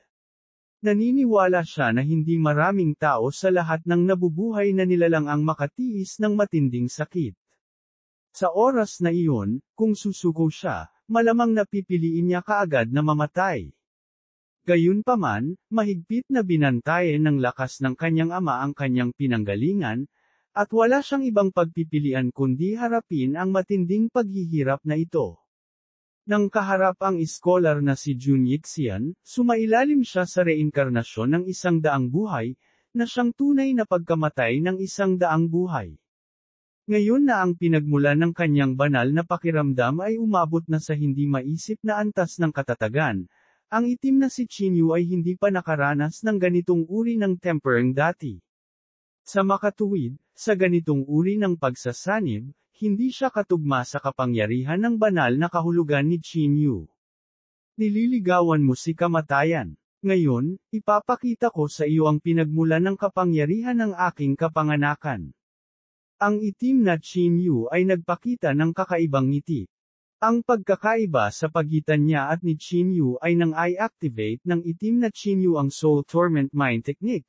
Ang tunog ng mga tumatangis na multo at umaalulong na mga lobo ay pumuno sa paligid. Ang boses ay tila tumagos sa kalawakan at tumagos sa realidad. Bukod dito, ito ay malayo at tila nagmula sa pinakamalalim na kalaliman ng 9 Netherworlds. Sa Samero World, biglang nagbago ang mga bituin. Isang hindi maipaliwanag na puwersa ang ipinatawag, at ang buong Samero World ay biglang naging malungkot. Sina Yanruzo, Xiang Mang, Ju Wuo, at ang iba pa ay pinalamig ang kanilang mga gulugod. Tila ito ang tunay na panloob na chi ng Netherworld. Iba ito sa kapangyarihan ng landas ng langit ng sangkatauhan. Sa sandaling ito ay lumitaw, ramdam na nila ang matinding pagtutol nito sa kanila. Ang kapangyarihan nito ay sinusubukan pang tumagos sa kanilang mga kaluluwa, naghahanap ng mga butas upang ilunsad ang mga nakamamatay na pag-atake. Dalawang napakalaking madilim na berdeng pinto ng liwanag ang dahan-daang lumitaw sa magkabilang panig ng abot tanaw, at pagkatapos ay nagbago ang eksena. Sila ay isang Ghost Gate of Hell, isang Bridge of Helplessness, 6 na Underworld Burrows, 10 Yama Palaces, 12 Bureaucratic Office, at 18 antas ng impyerno, Ran o Beta S. Ang mga larawang ito ay malabo na nakikita na parang bumaba ang totoong Netherworld. Hindi mabilang na impormasyon ang umikot sa kalangitan sa itaas ng Samero World. Ang mga patay ay naging mga multo, pumasok sa reincarnation cycle, at sumali sa 6 na mundo. Ito ay ang katapusan ng buhay at din ang simula. Maraming mga tao ang dumating na tulala na may dugo sa kanilang mga kamay, at maraming mga tao ay maaari lamang lumingon at tumingin na. Nag-aatubili. Matapos tumawid sa Bridge of Helplessness at uminom ng Sopas of Forgetfulness, nagkaroon ng unang sigaw ng kawalang katarungan na dumating pagkatapos ng muling pagkakatawang tao ng 6 na kaharian. Sa bato ng 3 buhay, isang malalim na hampas ang nangyari. Inukit upang alalahanin ang utang at ang pabor na dapat bayaran. Ito ang ilog ng landas ng langit ng lahi ng multo. Sa sandaling ito, ang eksenang ito ay naglalaman ng libu-libong impormasyon tungkol sa lahi ng multo. Habang bumababa ang kapangyarihan ng Path of Heaven ng Netherworld, ang kapangyarihan sa itim na katawan ni Qinyu ay tumaas, at ang kanyang katawan ay nag-aapoy sa madilim na apoy. Ang madilim, malamig na apoy sa ibaba ay pumaligid sa pinanggalingan ni Qinyu, na nagmumula sa isang napakapangit na kapangyarihan na gustong pinuhin ito. Tama ka. Hanggat tinatanggap ko ang bahaging ito ng iyong pinanggalingan, makakarating ako kahit saan nang walang hadlang. Ang langit at lupa ay magiging akin sa hinaharap. Ang itim na Qinyu ay nagpakita ng hitsura ng kasakiman. Hindi siya nag-atubiling sunugin ang kanyang kaluluwa sa sandaling bumaba ang kapangyarihan ng kaharian ng multo. Nais niyang direktang sumanib sa gintong kapangyarihan ng buong lakas. Sa sandaling tinawag ang kapangyarihan ng Path of Heaven ng lahi ng multo, alam na ni Qinyu na hindi maganda ang mga bagay. Ang kapangyarihang ito ay halos na idagdag sa kaluluwa ng itim na Qinyu. Ang kapangyarihan ng itim na kaluluwa ay mas malaki kaysa sa kanya, at ang sitwasyong ito ay direktang binaligtad ang buong sitwasyon. Kahit na ang puso ng kulog at ang 5 dakilang emperador ay nagpakawala ng kanilang buong kapangyarihan, ang ginintoang kaluluwa ni Qin Yu ay patuloy na itinutulak pabalik. Ito ay isang qualitative na pagbabago na dulot ng isang quantitative na pagbabago. Sa kapangyarihan ng kaluluwa ng ginintoang Qin Yu, ang kalidad nito ay mas mataas kaysa sa kanya. Gayunpaman, sa kapangyarihan ng Ghost Realm, para itong batis na sumasalubong sa isang ilog sa parehong oras. Gaano man karami ang nahuhugasan ng torrent, nabigo itong lumikha ng daluyan ng tubig. Ang walang katapusang apoy sa ibaba ay nakapalibot sa gintong kapangyarihan na parang isang higanteng gilingang bato. Dahan-dahan itong lumapit sa gintong enerhiya at nakipagsagupaan dito. Ang direktang pagsasanib ng mga divine sense ay isang buhay o kamatayang pakikibaka. Ang mga bakas ng ginintoang kapangyarihan ng kaluluwa ay nabasag sa nakakatakot na banggaan at napasok sa kaluluwa ng Black Qin Yu. Tinitigan ni Immortal Emperor Yao ang dalawang enerhiya ngunit hindi umatake. Sa kanya, anuman ang itim na Qin Yu o ang gintong Qin Yu. Hanggat maaari niyang makamit ang kanyang layunin, ito ay pareho. Bukod dito, ang itim na Qin Yu ay tila may mas malalim na pangunawa sa Soul Torment Mind Technique kaysa sa gintong Qin Yu. May sasabihin ako sa iyo. Magagamit ko rin ang enerhiya mo. Nang ang dalawang kapangyarihan ay lubos na nagharap sa isa't isa, itinulak ng itim na si Qin Yu ang kanyang mga kamay pasulong. Ang malawak na kapangyarihan ng kanyang kaluluwa ay biglang nahati sa halos kalahati at kinuha ang puso ng kulog at ang 5 Emperor Coins. Ang Heart of Thunder at ang 5 Emperor Coins ay biglang nalamig. Ang kapangyarihang ito ay iba sa kapangyarihan ng kaluluwa na karaniwang ginagamit upang pinuhin sila. Gayunpaman, sila ay kabilang sa iisang tao. Ang dalawang mahiwagang artifact ay tumigil sa paggana. Boom! Sa sandaling ang mahiwagang artifact ay tumigil sa pagsuporta kay Qin Yu, kalahati ng kaluluwa ni Qin Yu ay nilamon. Ang kapangyarihan ng kanyang kaluluwa ay isang katlo lamang ng kung ano ito dati. Salamat sa pagpapaalala sa akin. Walang pakialam ang ekspresyon ni Qin Yu nang biglang umilo ang Divine Sense Spirit Bead. Isinambulat niya ang huling kapangyarihan ng Spirit Bead, at ang Soul Spirit Bead ay lumiwanag sa kanyang dagat ng kamalayan na parang isang bituin sa umaga.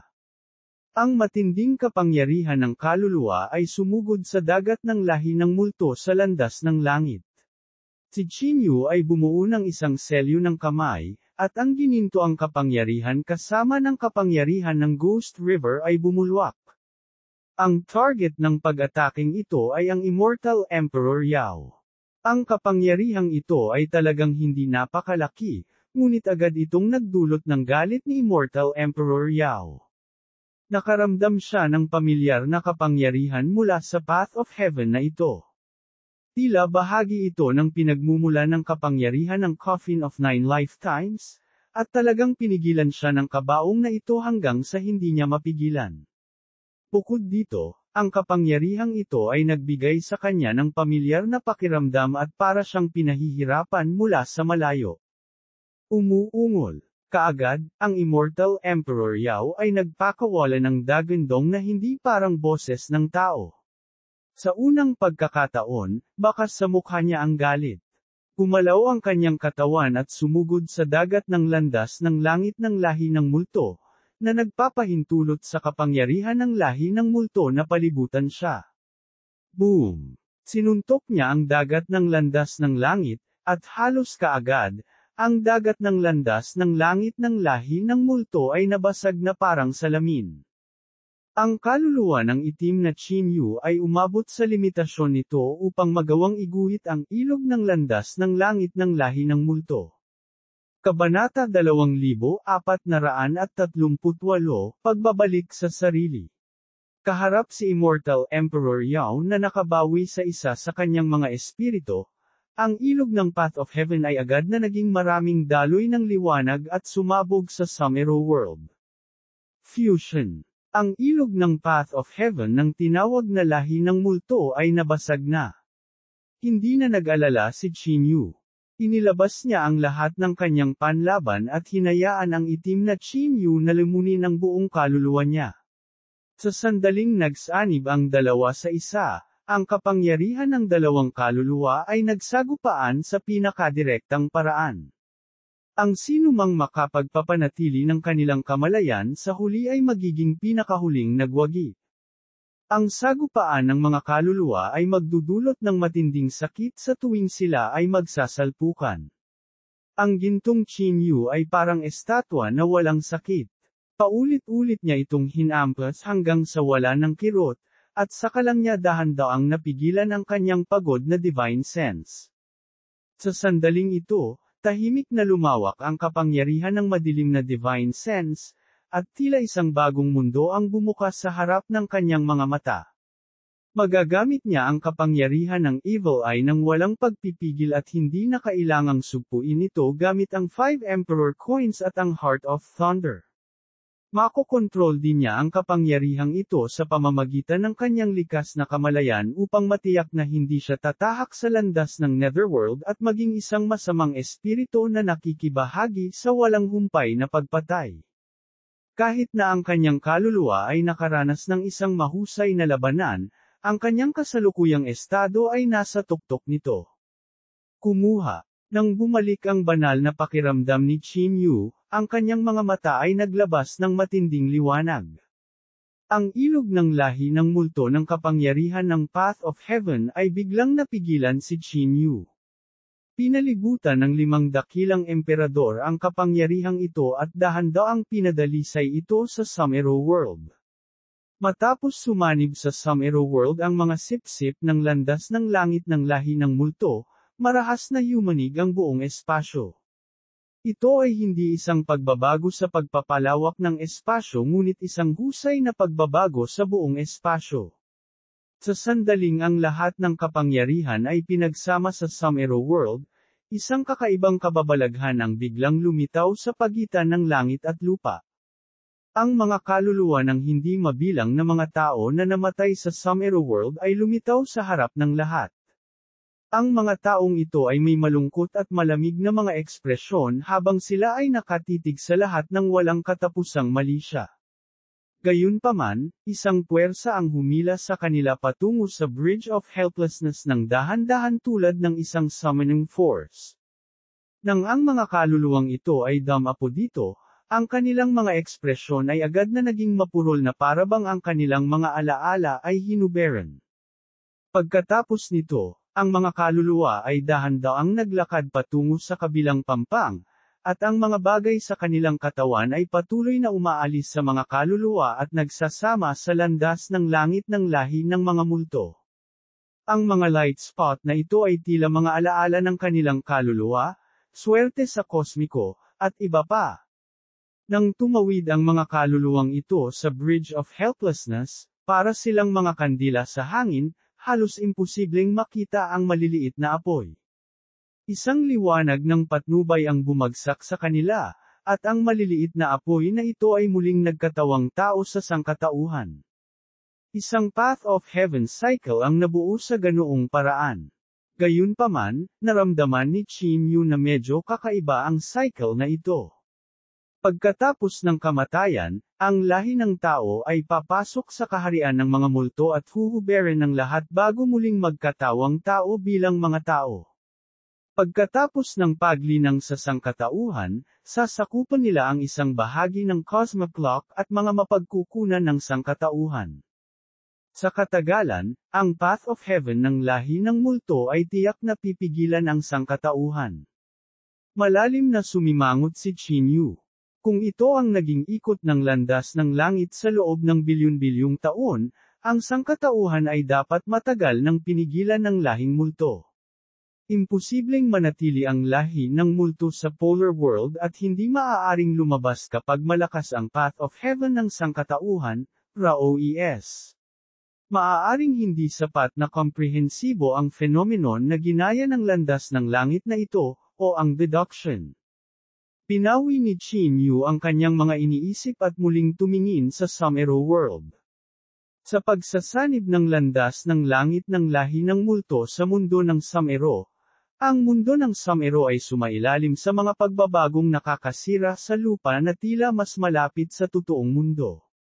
Muling lumundag ang kapangyarihan ng Sum-Ero World. Kung ang kapangyarihan ng mundo ay bumaba sa kanya sa sandaling ito, maaari siyang ganap na sumabog sa kapangyarihan ng peak ng ikatlong antas. Kasama ng kapangyarihan ng 5 emperador, maaari pa niyang maabot ang Tribulation 4th level. Ang kapangyarihan ng kapigatian ay talagang hindi maaaring basagin ang multo ng landas ng langit na kanyang tinawag. Kung hindi niya pilit na i-trigger ang kapangyarihan ng landas ng langit ng Ghost Realm sa huli upang talunin ang Immortal Emperor Ya, imposibleng masira ang kapangyarihan ng Ghost Realm.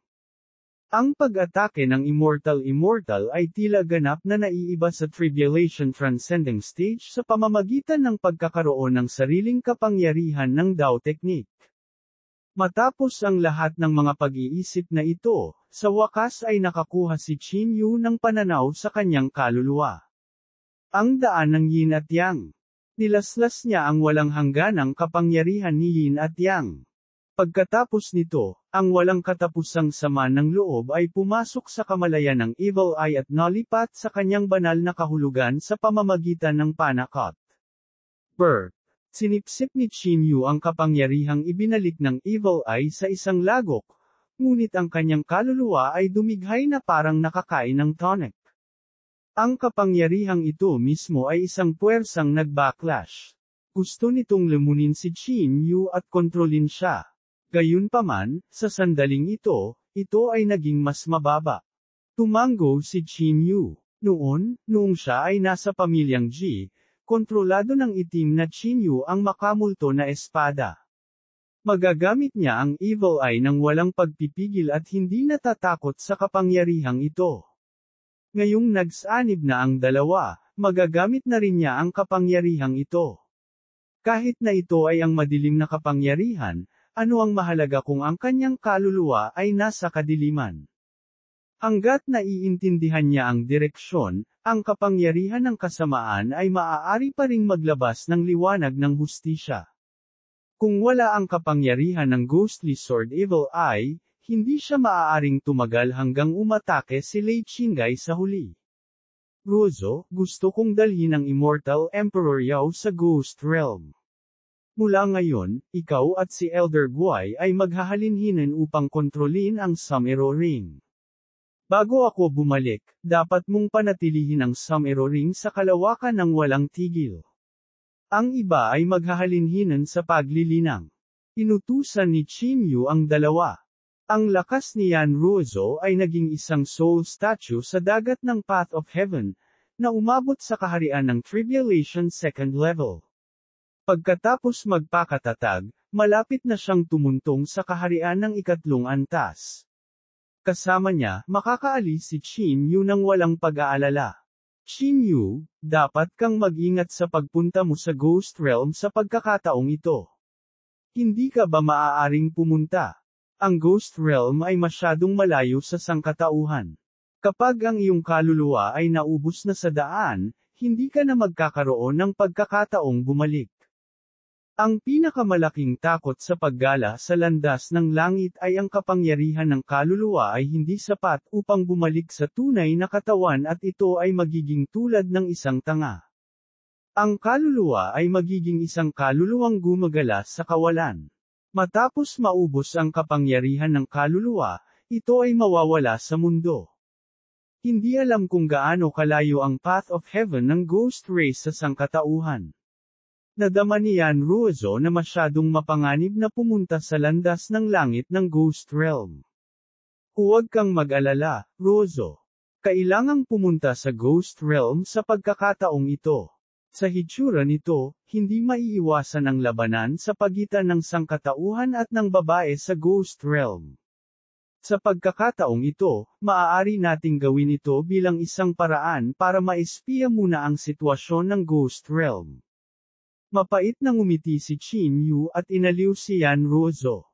Kung pupunta siya, maaaring mabuhay sila, ngunit kung hindi siya, malamang na direktang papatayin sila ni Immortal Emperor Yao. Sa kasunduan sa Immortal Emperor, kung ang isang tao ay maglakas loob na maglaro ng anumang mga trick, walang sinuman ang makakayanan ang mga kahihinatnan. Kung ganoon ay pangako mo sa akin na babalik ka ng ligtas. Nakaramdam si Yan Ruozo ng hindi maipaliwanag na kakulangan sa ginhawa. Parang may naramdaman siya, tumulo ang mga luha niya. Sa harap ng mahiwagang ghost realm na ito, kahit sina Lei Huan at Lei Qinggai ay hindi nang ahas na sabihin na ligtas silang makaka-atras, lalo pat ilabas ang pinigilan na kaluluwa mula roon. Don't worry, napakalakas ng hobby mo. Ikakasal na tayo pagbalik ko. Hinawakan ni Chinyu ang medyo malamig na maliit na kamay ni Yan Ruozo at mariing hinalikan ang kanyang matangkad na pulang labi. Kabanata 2439, ang intersection sa pagitan ng dalawang kaharian. Sa sandaling ito, wala nang pakialam si Yan Ruozo sa maraming tao doon at masigasig na tumugon kay Chinyu. Ang pagmamahal ng mga taong nagsasaka ay mas mahirap kumpara sa mga ordinaryong tao. Halos 300 taon na ang nakalipas mula noong sila ay nasa Earth, ngunit halos hindi sila nagkita. Kahit sa puntong ito, marami pa ring kahirapan. Para magawa ito hanggang ngayon, kahit ang mga sumuporta sa kanila, sina Lei Xin at Flower Granny, ay hindi ka panipaniwala. Bawal manood ang maliliit na bata. Mabilis na niyakap ni Juwu sina Xiaoro at Little Fatty sa kanyang mga bisig upang pigilan silang matuto ng masasamang bagay. Pagkaraan ng mahabang panahon, sa wakas ay iniwan ni Chinyu ang mga nakakaakit na cherry na labi. Ruozo, huwag kang mag-alala.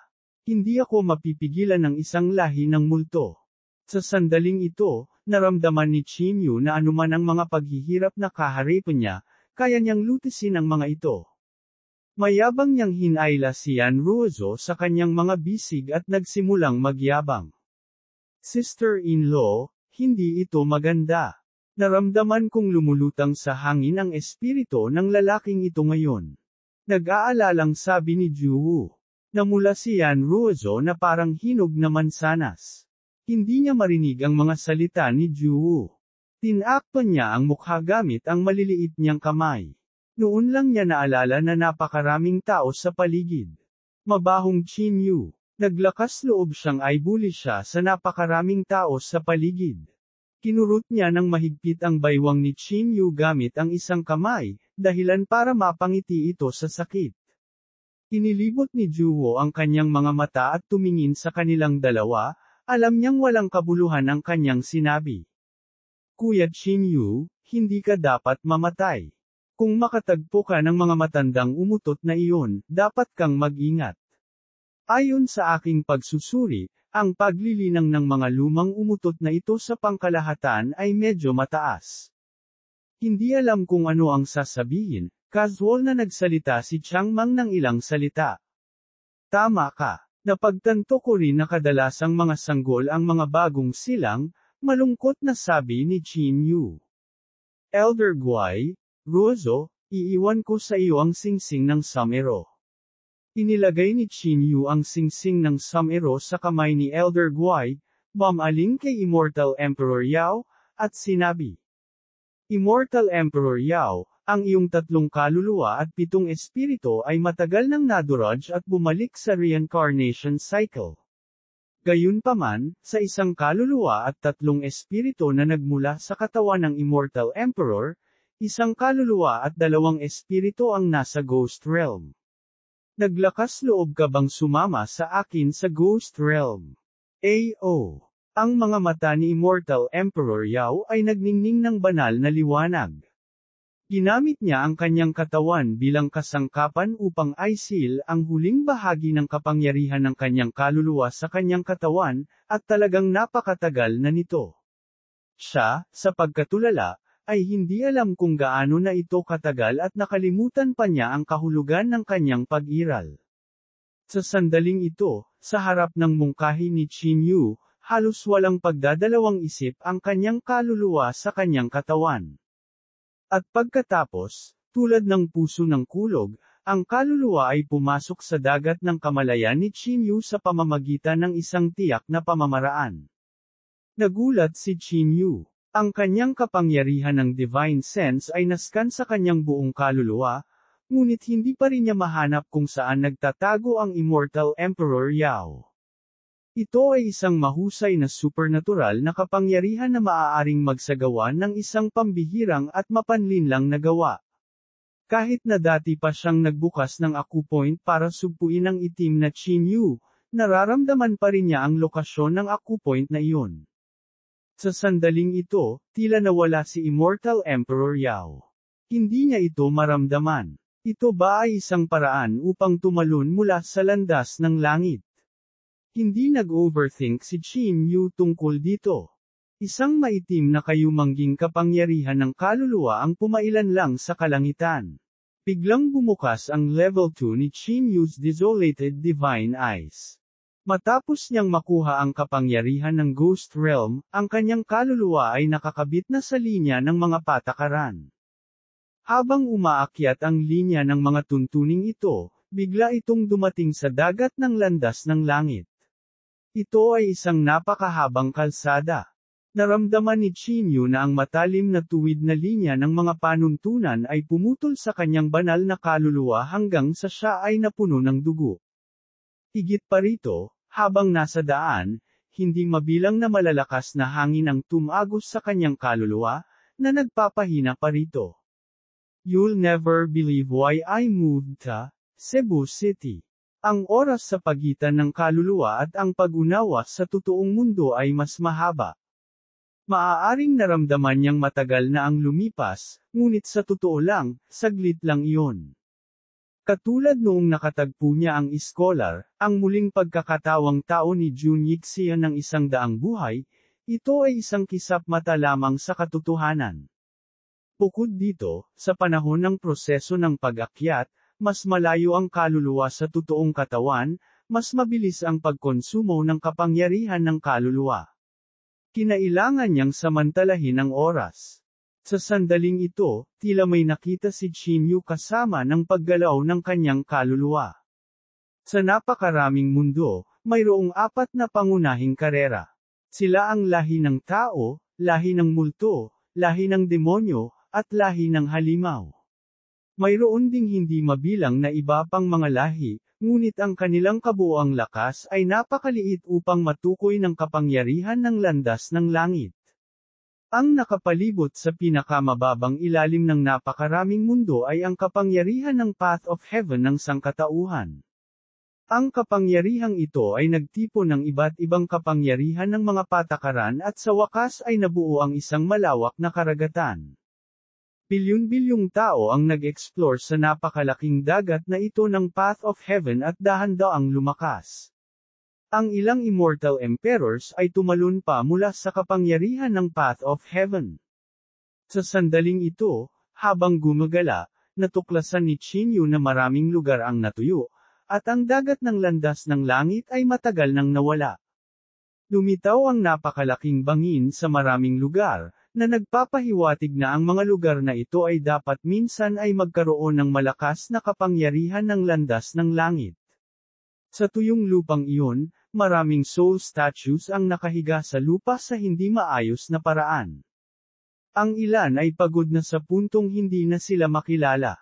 Ang ilan ay naging hindi mabilang na malalaking pira-piraso, at ang ilan ay halos nagsama-sama sa tuyong seabed, hindi masabi na sila ay pinalapot na soul statue. Ito rin ay tumutugma sa unti-unting pagbaba ng kapangyarihan ng sangkatauhan sa Path of Heaven, at ang mas mababang antas ng kapangyarihan ng sangkatauhan sa Path of Heaven ay ang destinasyon ni Chinyu, ang dagat ng Path of Heaven ng Ghost Realm. Ang locus yung ito ay ang lugar na pinakapamilyar ni Chinyu, na Purgatorio. Ang Purgatorio ay ang intersection point sa pagitan ng Ghost Realm at ng sangkatauhan na ilog ng Path of Heaven. Sa pagitan ng dalawang magkapatong na anino ay ang pinakamahinang punto sa pagitan ng dalawang karera. Matapos tumapak sa layer na ito ng dagat ng Path of Heaven, naramdaman ni Chinyu na dumating siya sa isang magulong agos. Ang dagat ng landas ng langit dito ay magulo, at ang bawat bakas ng kapangyarihan ng mga tuntunin ay parang kutsilyo. Ito ang lugar ng dulo ng puyo ng tubig. Ang intersection at pagsasanib ng kapangyarihan ng dalawang paths of heaven ay naging sanhi ng pagkagulo ng kapangyarihan ng mga panuntunan dito. Biglang lumitaw ang isang napakalaking bungo sa ilalim ng dagat ng landas ng langit. Isa itong lahing multo na ang kamalayan ay kasing lawak ng kalawakan. Ang kanyang kaluluwa ay kasing liwanag ng araw, at si Chinyu ay nakakaramdam ng nakakatakot na presyon sa kanya. Ang kapangyarihan ng lahi ng multo na ito ay dapat na halos kapareho ni Lei Huan. Gusto kong bumalik, buho. Please let me go back, I beg you. Ang lahi ng multo ay talagang nagpadala ng mga hindi kilalang pagbabago-bago ng divine sense. Ito ay isang desperadong pakiusap, at siya ay sumugod sa kaguluhan anuman ang lahat. Gayunpaman, sa wala pang 5 paghinga, ang lahi ng multo ay nagpakawala ng desperadong hiyawan. Ang kanyang kaluluwa ay mabilis na naubos, nagiging hindi mabilang na mga butil ng liwanag na sumanib sa dagat ng landas ng langit. Si Chinyu ay natakot sa kanyang talino at nakaisip ng isang bagay na nakakatakot. Ang katotohanan na ang lahing multo na ito ay maaaring lumipat dito ay nangangahulugan na siya ay lumipat na sa dagat ng lahi ng multo sa landas ng langit. Nangangahulugan ito na ang kaluluwa ng lahi ng multo na ito ay mas malakas kaysa sa kanya, ngunit hindi pa rin makatawid sa dalawang kaharian. Malamang na ang kapangyarihan ng mga panuntunan sa intersection na ito ng dalawang kaharian ay may hindi maisip na layuning pumatay. Kalimutan mo na. Nandito na ako. Umungol si Chinyu. Napakalayo na niya ngayon sa kanyang tunay na katawan, at sa bawat segundong paghihintay niya, kumonsumo siya ng napakaraming kapangyarihan ng kaluluwa. Ngayon na lang siya umaasa na tama ang iniisip niya. Kung hindi, siya ay malamang na maging isang gamot na pampalakas para sa dagat ng landas ng langit ngayon. Kabanata 2440,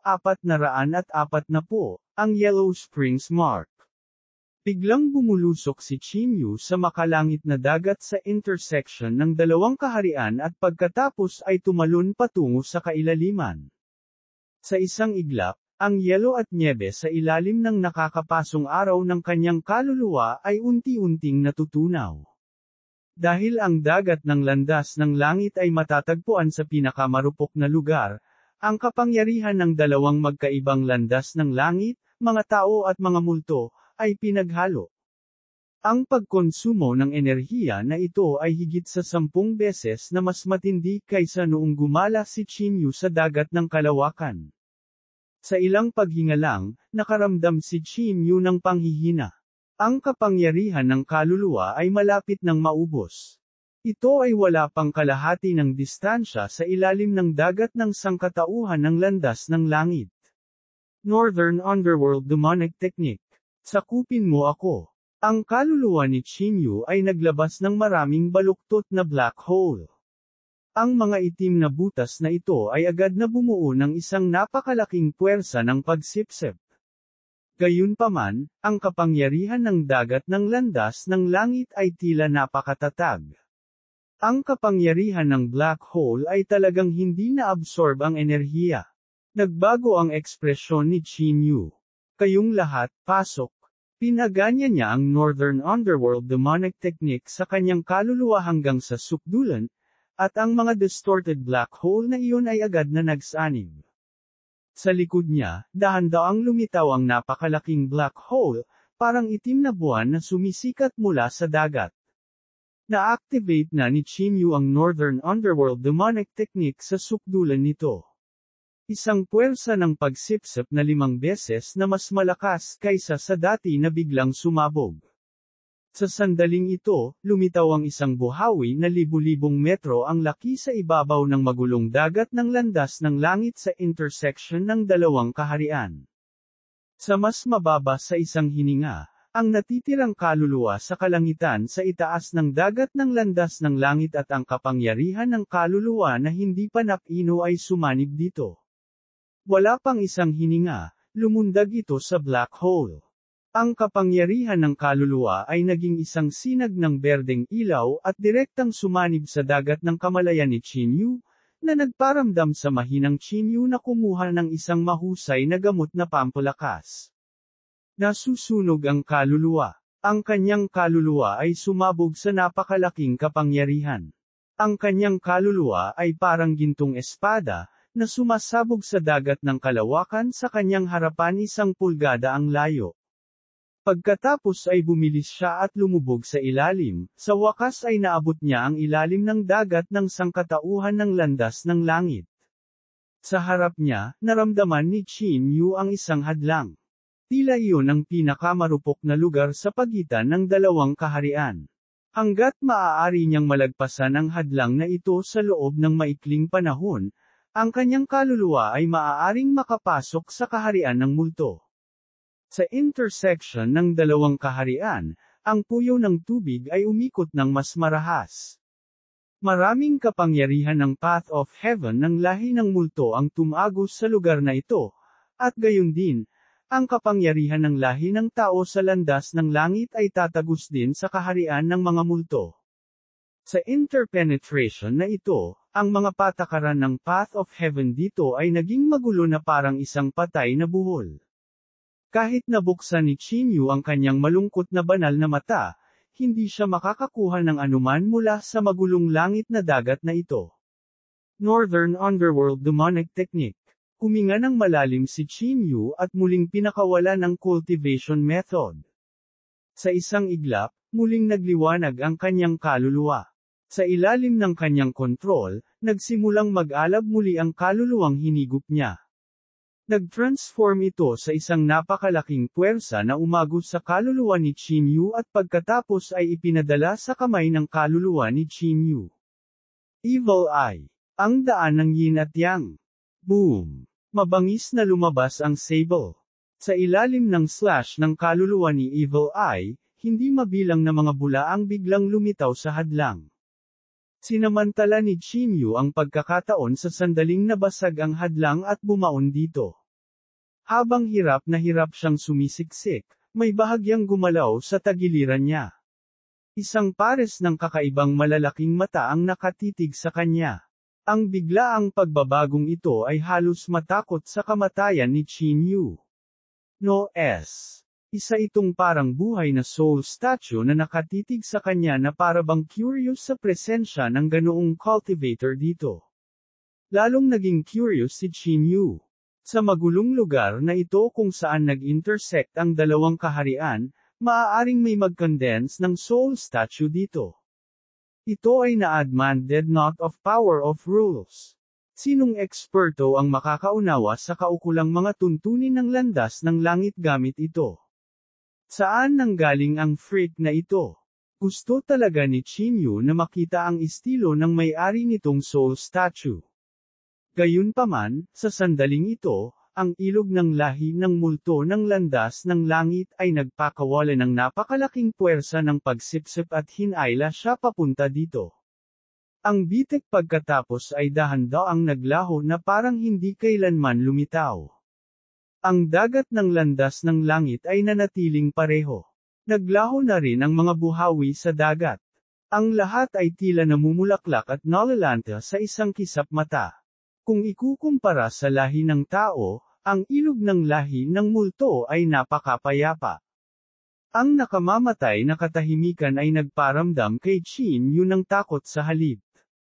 Tik-tuk, klak, klak. Sa kaluluwa ni Chinyu, isang bulaang biglang at kakaibang lumitaw sa pinanggalingan nito. Pagkatapos nito, ang bula na ito ay dahan-daang tumaas at lumutang mula sa tuktok ng ulo ni Chinyu. Ito ay parang bula ng sabon, ngunit hindi ito sumabog sa dagat ng landas ng langit.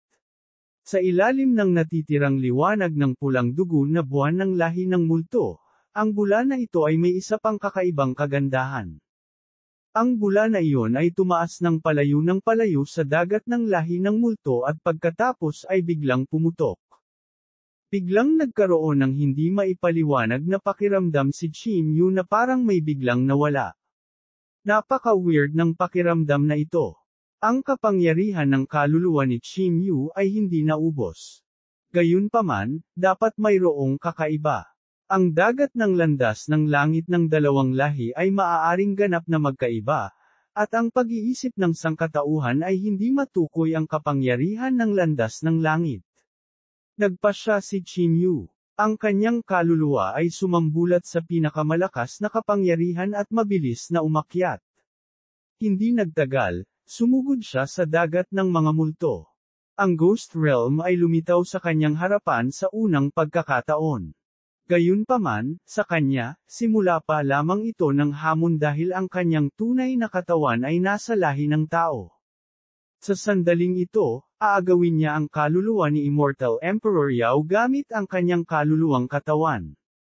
Dahan-daang bumagsak si Chin Yu sa lupa. Ang kanyang banal na pakiramdam ay hindi nang ahas na magpahinga kahit kaunti. Sa kanyang harapan, isang lahi ng multo na may makalangit na scapulae sa kanyang bibig ay tamad na nakaupo sa isang recliner. Nagmura siya na parang sanay na siyang makita ang reaksyon ni Chin Yu. Isa pa, kailan ito matatapos? Dahan-dahan siyang tumayo. Ang siksik na kapangyarihan ay natipon sa kanyang kamay at nabuo ang isang maliit na pinto na nagbubuga ng berdeng usok sa kanyang palad. Sa isang iglap, ang maliit na pinto ay nadurog sa kanyang kamay, at pagkatapos ay sa dagat ng kamalayan ni Chin Yu. Boom! Tulad ng paghatol, sa sandaling nawala ang maliit na berdeng pinto, dalawang patayong piraso at isang paalang na piraso ng soul suppressing wood ang nahulog mula sa dagat ng kamalayan ni Chin Yu. Ang 3 piraso ng kahoy na ito ay bumuo ng kakaibang karakter na nagkataong bumalot sa pinagmulan ng banal na kahulugan ni Chin Yu. Sa sandaling ito, ang kanyang kaluluwa ay tila naging isang kriminal ng isang sinaunang opisyal na tirahan. Ang rune na iyon ay parang isang malas at sinaunang marka. Gaano man ginamit ni Chin Yu ang kapangyarihan ng Divine Sense, hindi niya ito masisira. Tinitigan ni Chin Yu ang marka. Nagpakita ito ng malalim na madilim na liwanag tulad ng papalubog na araw. Ang Yellow Springs. Ang sabi-sabi ay kapag namatay ang isang tao at kapag hinukay ang isang balon ng sapat na malalim, ang tubig ay lalabas na dilaw. Higit pa rito, kapag may namatay at inilibing sa ilalim ng lupa, naniniwala ang mga sinaunang tao na ang pinakamalalim na bahagi ng mundo, kung saan maaaring matagpuan ang dilaw na tubig na ito, ay ang mundo sa ilalim ng lupa kung saan mininirahan ang namatay pagkatapos ng kamatayan. Ang lugar na ito ay katulad ng Hades. Inisip niya noong una na ito ay isang kwento at hindi inaasahan na ang Yellow Springs at impyerno ay totoo. Totoo ang lahat, at siya lang ang peke. Mapanuksong tumawa ang binata habang nakatalikod kay Chin Yu. Ito ay hindi alam kung siya ay nagsasalita tungkol sa kanyang sarili o Chin Yu. Paglubog ng araw, at ang Yellow Springs Mark. Tila naaalala ko ang bagay na ito sa kaibuturan ng aking kaluluwa. Ang markang ito ay unti-unting aalisin ang iyong mga alaala at swerte sa kosmiko. Kapag malinaw na ang lahat, maaari kang umalis sa kaharian ng mga multo at kontrolin ito. Kung hindi, tatahakin mo ang landas patungo sa Yellow Springs.